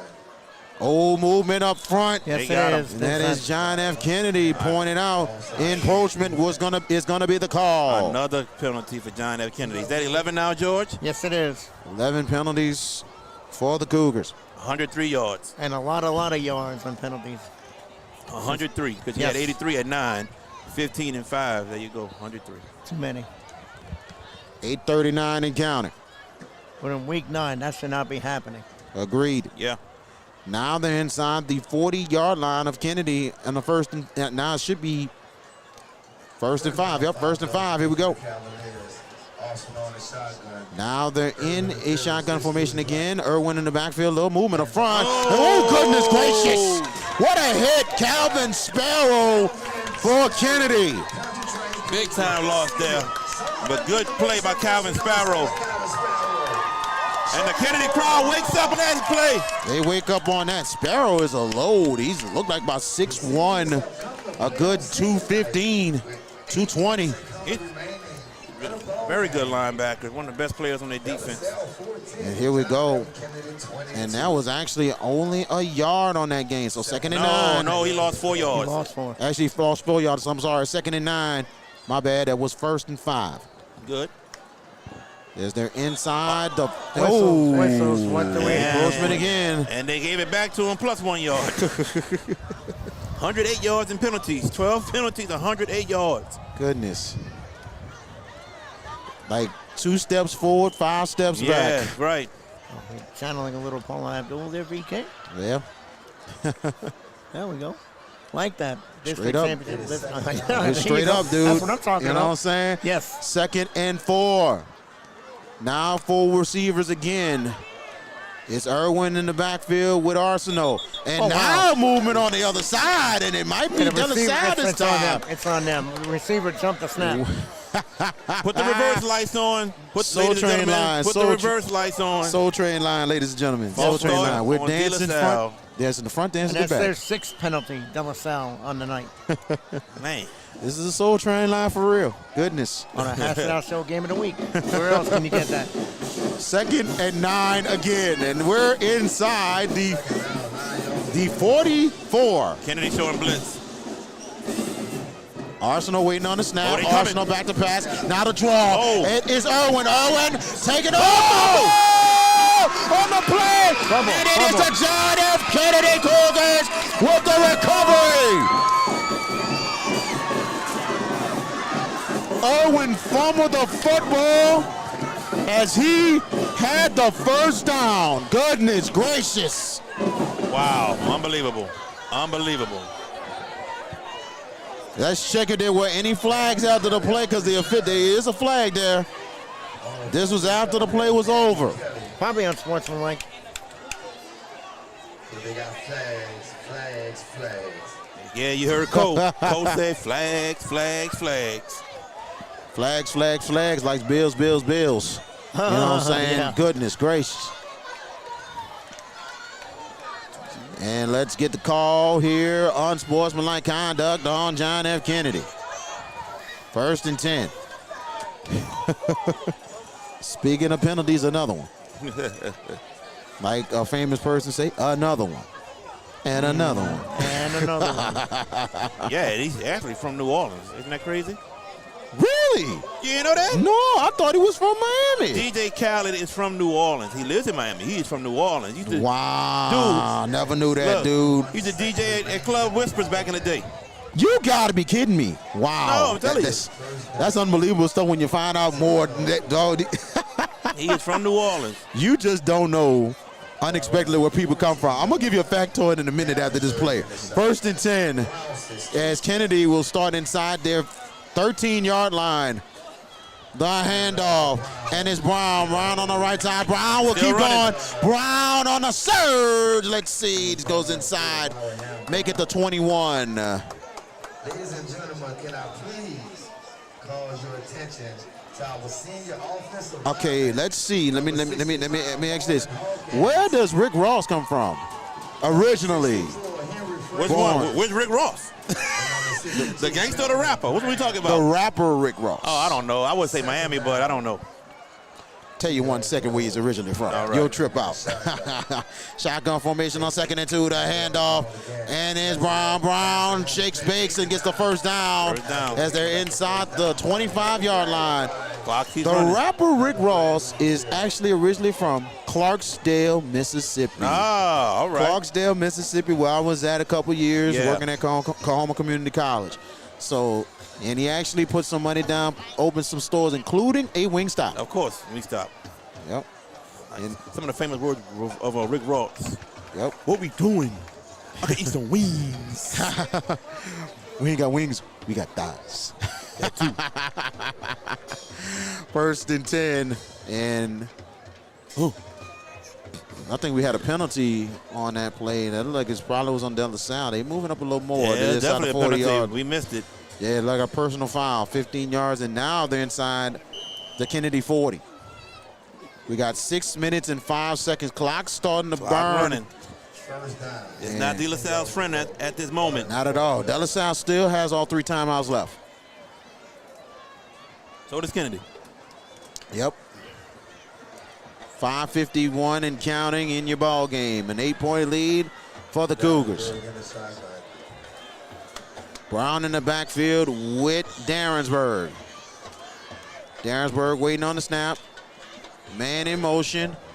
Darrensburg back to pass. Darrensburg. Ooh, almost picked off. Randall with a huge read. He interrupted things on that screen. He surely did. And the clock stops. Clock stops, 5:32 remaining in your game. 2nd and 10 coming up. Cougars got to get to midfield to continue to drive. Got 4 receivers this time, 2 on each side. So Darrensburg in the shotgun and Marion Brown in the backfield with him as he's getting the signal.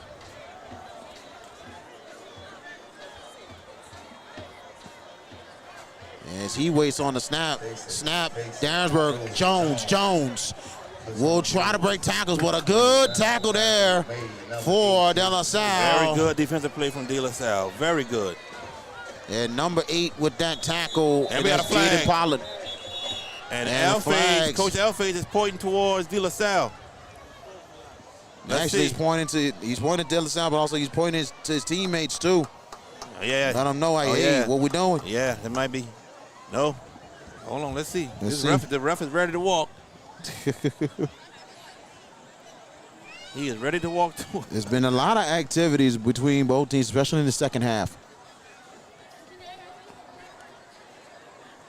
5:17 left in your ball game here. Waiting on the head referee to give us the call here. As the official moving that ball up. That would be a personal foul, unsportsmanlike conduct on the Cavaliers of De La Salle. This is crazy. Like, you haven't committed a lot of penalties the whole game. Now in the 4th quarter, you committed 3 of the last 4 plays. They committed personal fouls. So 60 yards in 3 of the last 4 plays? Wow. 45. Thank you. 45. Yes, sir. Wow. Thank you. You're welcome. But this is where composure's got to come in, right? Yes. Yeah. And if you're losing it, you're going to lose the game. That's right.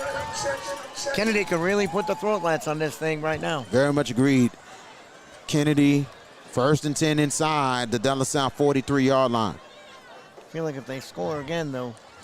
I think it might be big-time trouble if Kennedy gets this score. That fat lady might be clearing her throat at that point. As John F. Kennedy looking to try to clinch their 3rd straight district championship. And the plus point that comes with it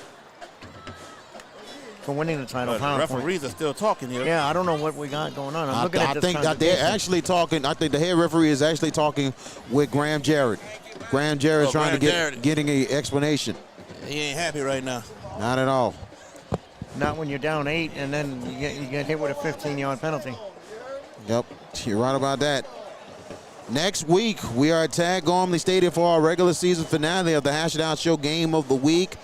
It will be Catholic League action from Tad Gormley Stadium.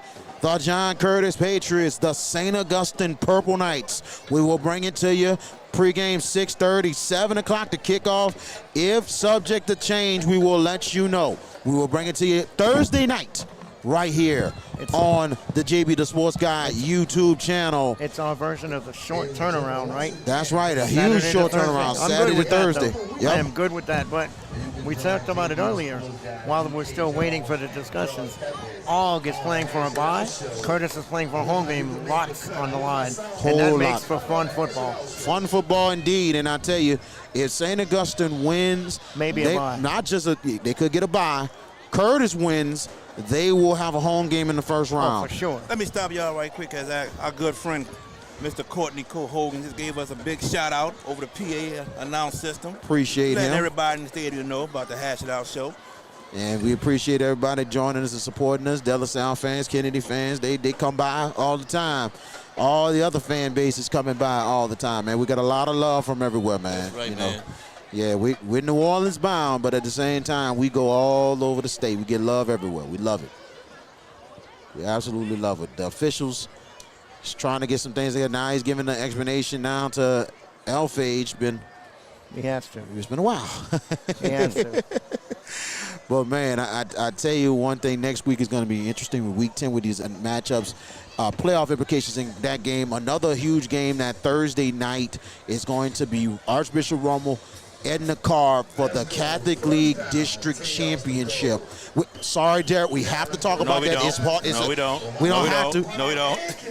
No, we don't.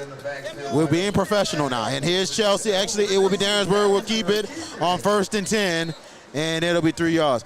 We already know why Jared don't want to talk about that game. No. So Let's talk about what? we'll talk about that on Tuesday night. Thursday night, yeah, there you go, Tuesday night. We'll talk about that game Tuesday night. Exactly.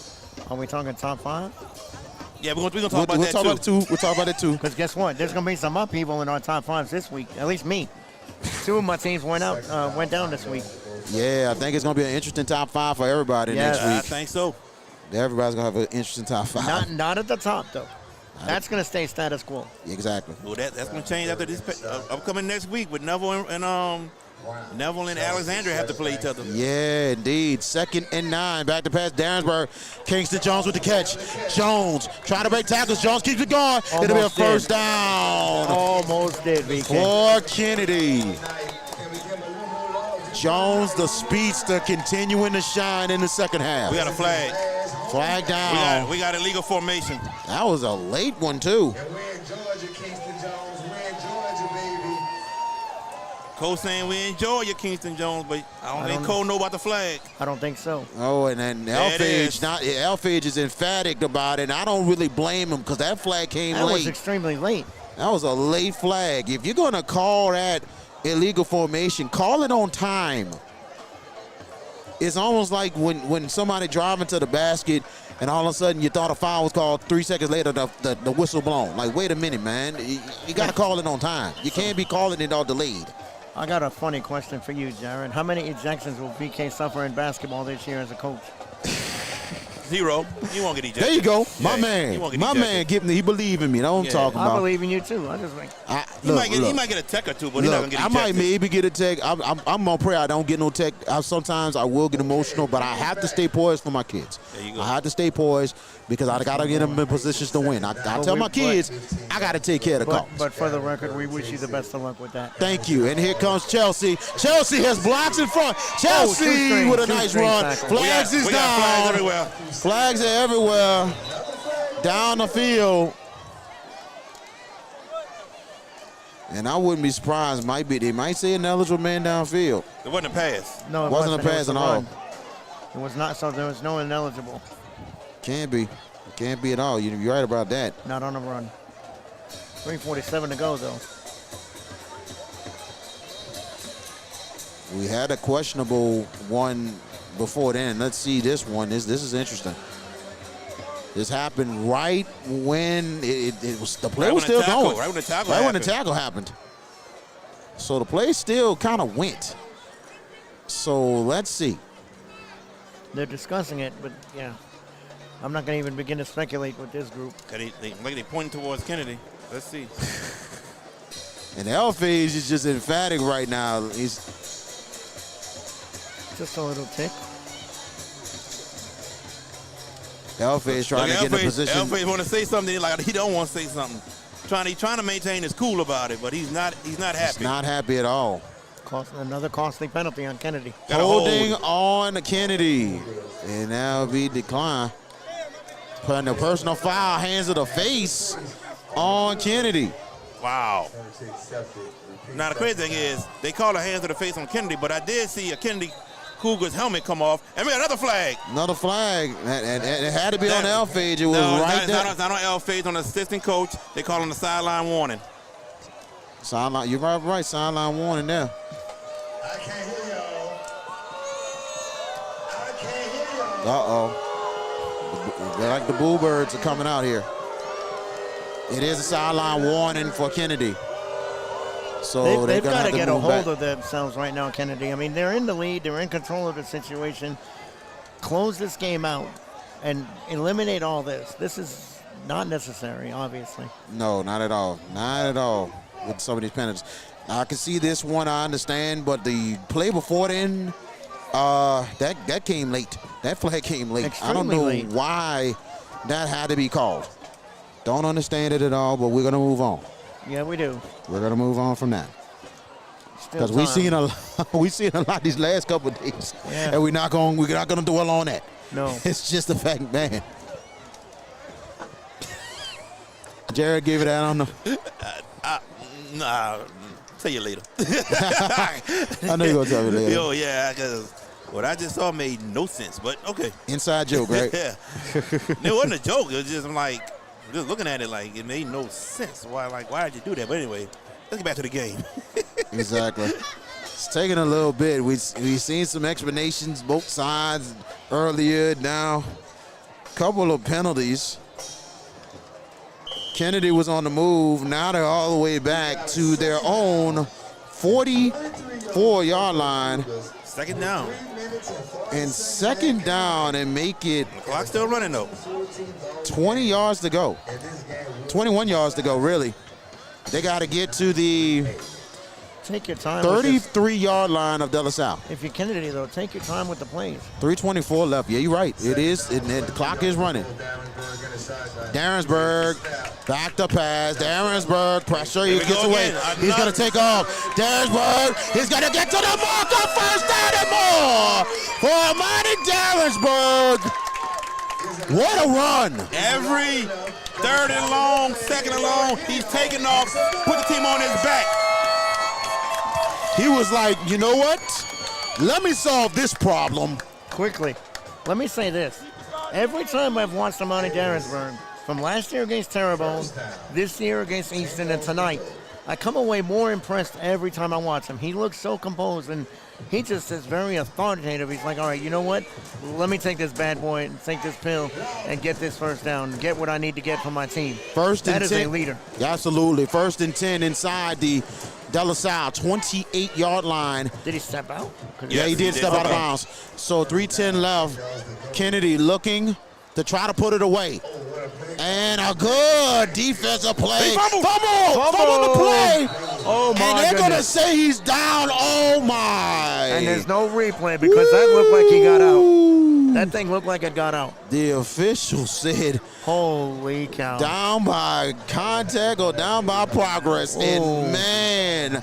I don't know about that, guys. I'm sorry. That ball came out clean out before he went down. Yes. Who called timeout? De La Salle. I think the Cavs did. Yes. De La Salle calls the timeout on so that play. leaves them 2. Second down for Kennedy. They leave 2 timeouts with 3:59 left in the ball game. Big no call right there. Ooh, and there was a loss on that way. It's a 3 to 4 yard loss on that one. Who was that fumbled it? That was Brown who fumbled that one. Brown. So now they're inside the 33-yard line with 2:59 left. VK Jones and Jared J.B. Boyd, George Peppers from Pan American Stadium. I mean, man, it's been a very good game tonight. Yes, it has. For the district championship in 10-3A. Yes. Power points on the line here as Kennedy is in Division 2. De La Salle, when the playoffs start, they'll be in Division 3. And here we go. De La Salle looking to try to get their first district championship in 3 years, and Kennedy looking for their 3rd straight district championship. Is now to inside the 32-yard line. Let's see, on second and make it 13 yards. Back to pass. Darrensburg, pressure coming. Darrensburg will get away. Darrensburg will take off again. Darrensburg shakes, bakes, and he'll get out of, and he'll still in bounds. Still a surge, and good job by Darrensburg. And they're inside the 21. I'm going to tell you guys, I said about Darrensburg coming away impressed. Y'all know how many yards combined he has unofficially? What do you got? 303. Wow. 110 running, 193 throwing. 193 throwing. All three touchdowns have been on his back. He's thrown 2, and he's ran for 1. Timeout is called. By Kennedy, I think? Or De La Salle? De La Salle. Kennedy not calling a timeout. 2:46 left in your ball game. And now the Cavs only have 1 stoppage of the clock left, EK. So Kennedy really almost has a stranglehold here. This is the last home game for John F. Kennedy. They will go on the road at Morris FX Stadium, Jeff FX Stadium next week against LB Landry to close the season. De La Salle, they will travel to take on Livingston next week. Big night tonight here at Pan American Stadium here in City Park. Like we mentioned, we got a big announcement for you coming up in the next couple weeks. But join us on the Hash It Down Show Tuesday night, 7 o'clock, and Wednesday night, 7:30, on the JBU Sports Guy YouTube and also all social media platforms to catch the Hash It Out Show. As we're about to get back to live action here, 3rd down, and they got to get to the 18-yard line. So it will be 3rd and make it 5 to go as they're inside the 22. They got to get to the 18. So it's make it third and four. 3rd and 4. You know who you got to stay in Amani's hands. Yep, That's where the you're ball right. got to stay. High snap this time. It is Brown and it's stuffed. Amarion Brown stood up right there. No gain. I disagree with that. They should have stayed in the hands of Amani's Darrenberg. I agree. I definitely agree on that one. Maybe they got a little too cute. No, I don't think he got a little too cute. 3rd down coming up and a timeout called. De La Salle. De La Salle. That's it. 2:23 left. So Kennedy picks this up. Knees. Absolutely. That was actually a 1-yard loss. That was 3rd down on that play. So it's 4th down now. We got a balloon coming our way. You scared? Nope. Sound like you were scared, About to Joe. pop it. Big balloon, man. About to pop it. Somebody gonna pop it. Oh, I know it's about to go Oh, over it's the gonna fence. fly away. Over the fence. Look at that. Over the fence. There you go. Home run. A little fun here. Yeah, thank y'all for joining us tonight on the Hash Now Show Game of the Week. Like we mentioned on the promo, you have no excuses of not catching this game tonight because a couple of your favorite teams, Tulane played Thursday, LSU's off. So you have no excuses, but thank you so much for joining us. If you missed the broadcast, go back to JB the Sports Guy and catch the replay of this game. That's correct. We love all the views. We love the comments. We thank you. Yes. And if you did miss the broadcast, shame on you. It's been this has been a very entertaining game. Penalty laden, but as far as skill, we've seen a lot of it here tonight, especially from Amani Darrensburg. They're inside the 24 of De La Salle. They're going with the kicker. 4th and 6, and Holy it will be Nahun Lalin. He will attempt the field goal. This is a big one. I don't know if I'm doing 41 this, yards. He can kick it from 45. It's not that. He got injured earlier in the game. He's fine. He's good. He's Okay. healthy. Let's see what happens. They got to get protection up front. This is big. Snap down. The kick is up for Lalin. 41 yards. And missed it. Short. Left. Hooked it left. Oh, goodness.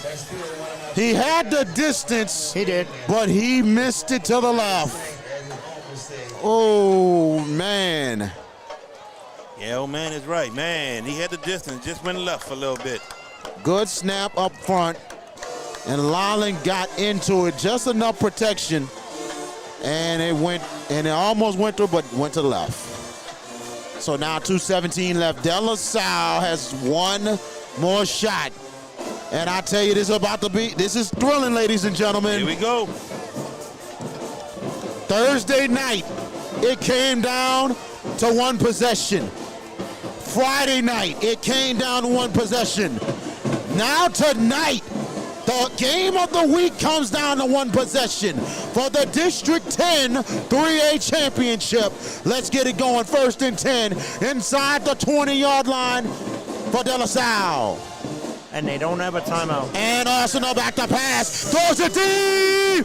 Oh, incomplete. But flags is down. Oh, wow. That could be pass interference. I'm going to say this. Number one, you threw it to the wrong guy. Number 6 was open. Wide open to the outside. Yes. He's got to go that way. He went the wrong way. Now that there, I don't know that pass interference. I don't know. I'm not sure I thought it was either. good coverage. Yeah. Lewis, the intended receiver, and it was good defense from Ernest Lyons, but it'll be pass interference on Kennedy. 15-yard penalty, first down. De La Salle, a little more urgency there on that play. Have we marked it off yet? No. Yeah, you marked it off. They're inside the 25 now. Make it a 35-yard line. Gotcha. First and 10. Draw to Lewis. Lewis going up the middle. Woo. Good positive yards as they're inside the 43-yard line. Inside the 43-yard line. And it'll be second and make it 3 yards to go. We're under 2 minutes left with 1:53. No timeouts for De La Salle. 4 receivers. Back to pass. And Arsenal looking, go to the sideline, and it completes. Number 5. Lewis, that was Lewis, intended. he got to run. He was not running. It was a job. If he's running, he catches that ball. Very much agreed. He had a step if he would have. 3rd down and 3 coming up for De La Salle. They got to get to their own 45 to continue to drive. 1:42 left. It's 4 down territory anyway, so. Agreed. 4 receivers in the shotgun. Arsenal back to pass. Pressure's coming. Arsenal trying to get away. Arsenal scramble. First down for De La Salle. He got it. Boy, did he fight his way to get that first down. 1st and 10 for the Cavs. As the clock's about to run again. 1:36. When they spot it, the yard marker. As they're inside the 45. Ooh, almost down. De La Salle getting in position. Now the clock running 1:32. And Arsenal waiting on the snap. Back to pass. Arsenal's got some time. Arsenal looking. Arsenal's got it all! And it is Barrow with the sack! Clock still running. And De La Salle is going to have to try to spike the ball. And he's calling his players over with 1:07 and counting. And they spike it there. It'll be 3rd down. What's the old axiom? Don't take a sack. Get rid of it. Yep. He committed a big faux pas there, Ethan Arsenal. That cost him time. Cost him time there. 102 to 102 left. And you got 2 downs to pick up 10 yards. 10, no, about more than that. 17 yards. 17 yards. They got to get to the Kennedy 45 for a first down. 102 left. 3rd and 17. And timeout's called Kennedy. That'll be their first charge timeout. It will. Of the second half. With 102 left in this thriller. 22-14, John F. Kennedy. VK Jones with you, and also George Peppers, Jared J.B. Boyd on the JBU Sports Guy YouTube page. Like, tag, share, subscribe. This 4th quarter is brought to you by, and I believe that is trying to think. JFK up Martial Arts in Mandeville and Covington. And here we go. As fans starting to stay in here. George Pepper standing too. Yep. I don't know if we got it. I don't know if we can think. I know we don't want to get in the way of the camera. I'm gonna sit. Yeah, I'm gonna sit too. I'm gonna sit here too. Now 3rd down, 17 to go.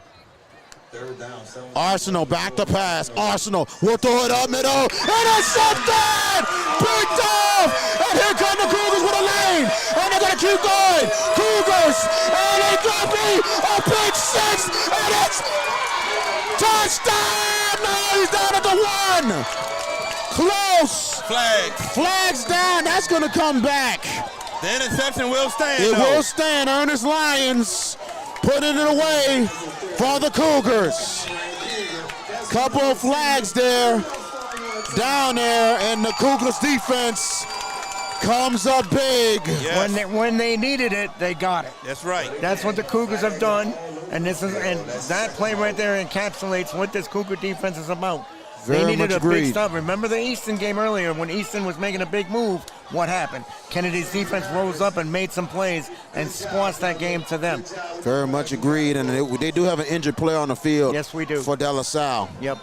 We'll tell you who it is in just a minute. 45 seconds left in your ball game. There'll be no timeouts left for De La Salle. So they're going to take knees wherever this ball will be placed, and the game will be over. Congratulations to the John F. Kennedy Cougars for winning this in 45 seconds. It'll be made official for winning their third consecutive district title. As the player coming off the field for De La Salle, that was, I believe that's 79. One of the O-linemen. 78, I meant to say, who comes off the field. That is Ian Fields Jr. And barely coming off. Man, he took a shot after that interception.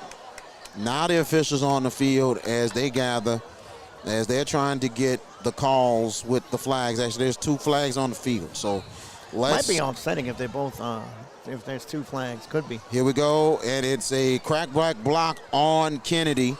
That was right after the interception. Yep, post play. That was post play, and then unsportsmanlike conduct on Kennedy as well. They'll decline one, accept the other. Ball game will be over. Actually, another unsportsmanlike conduct on De La Salle. De La Salle. Unsportsmanlike will offset. All of it will offset. The blind side will stick. The crackback block will stick. You're right. Yep. So they'll push Kennedy back a bit on that crackback, but at the same time, John F. Kennedy will kneel as Leonard's Elfage is going to bring home another district title for John F. Kennedy.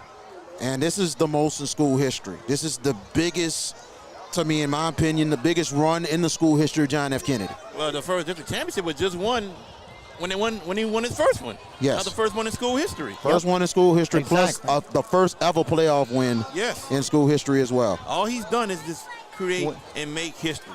No, all he does is win. That too. Right? Yeah. Just saying. Doing something David Johnson didn't do as a player. He did get Kennedy a couple playoff berths, but just couldn't get past that first round. This is a dangerous entity. If they could just clean up the penalties, guys, this is a very dangerous football team in the playoffs in a couple of weeks' time. Shotgun victory formation. They give it There it to is. Darrensburg, and Darrensburg will take the knee. The clock didn't even run. Yeah, the clock never moved at all. It's still showing 45. And the officials say, go ahead and run the clock. And there we go.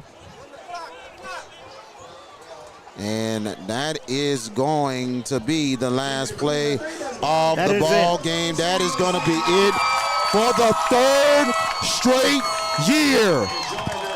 The John F. Kennedy Cougars are your district champions, and they are the 2024 District 10 3A champs. Final score, the John F. Kennedy Cougars 22, the De La Salle Cavaliers 14. What a ball game tonight from Pan American Stadium. My goodness, what a 3 days we had this week as the Hash It Out show. Oh, man, yes. Man, goodness. It was wonderful. Good 3 days of great football. Each game we went to came down to the last possession. What can you say? We can't ask for more, but... You got one more great game tomorrow. Anyway, George. No, but let me piggyback. What did we say Thursday night when we all went to East F? We hoped they were going to have 3 great games. Guess what? It came to fruition. This is why high school football is king in Louisiana, and why we love to do what we do and bring you the Hash It Out Show game of the week and cover high school like no other entity can on the Hash It Out Show. We definitely appreciate it. Cole giving us props and love. Definitely. He's gonna get ready for his podcast when he get home. But man, this was a great night tonight. Awesome game all around, and we thank y'all so much for joining us. And both teams trade your pleasantries. And De La Salle does not have to have their head down. They're gonna be good going forward. As Kennedy moving forward, one more win, they'll clinch outright, and they will have a good seed going into the Division II playoffs in the LHSAA. So that is it from Pan American Stadium. For George Peppers, for Jared J.B. Boyd, Parker Boyd on the camera. Very good job tonight, my friend, and very good job. And to all the fans, the sponsors, thank you so much for all your support. Thank you for joining us tonight, and we will be back next week over at Tag On. We'll be back Tuesday, Hash It Out Show, Tuesday at 7 and 7:30 on Wednesday night. Thursday night, Tag On the Stadium, John Curtis, St. Augustine. We'll bring you pregame at 6:30. Kickoff 7 o'clock, subject to change. We'll let you know if we have any changes on that ball game. But this has been a presentation of the JBS Sports Guy YouTube channel. We will see you next week. You and yours have a great night.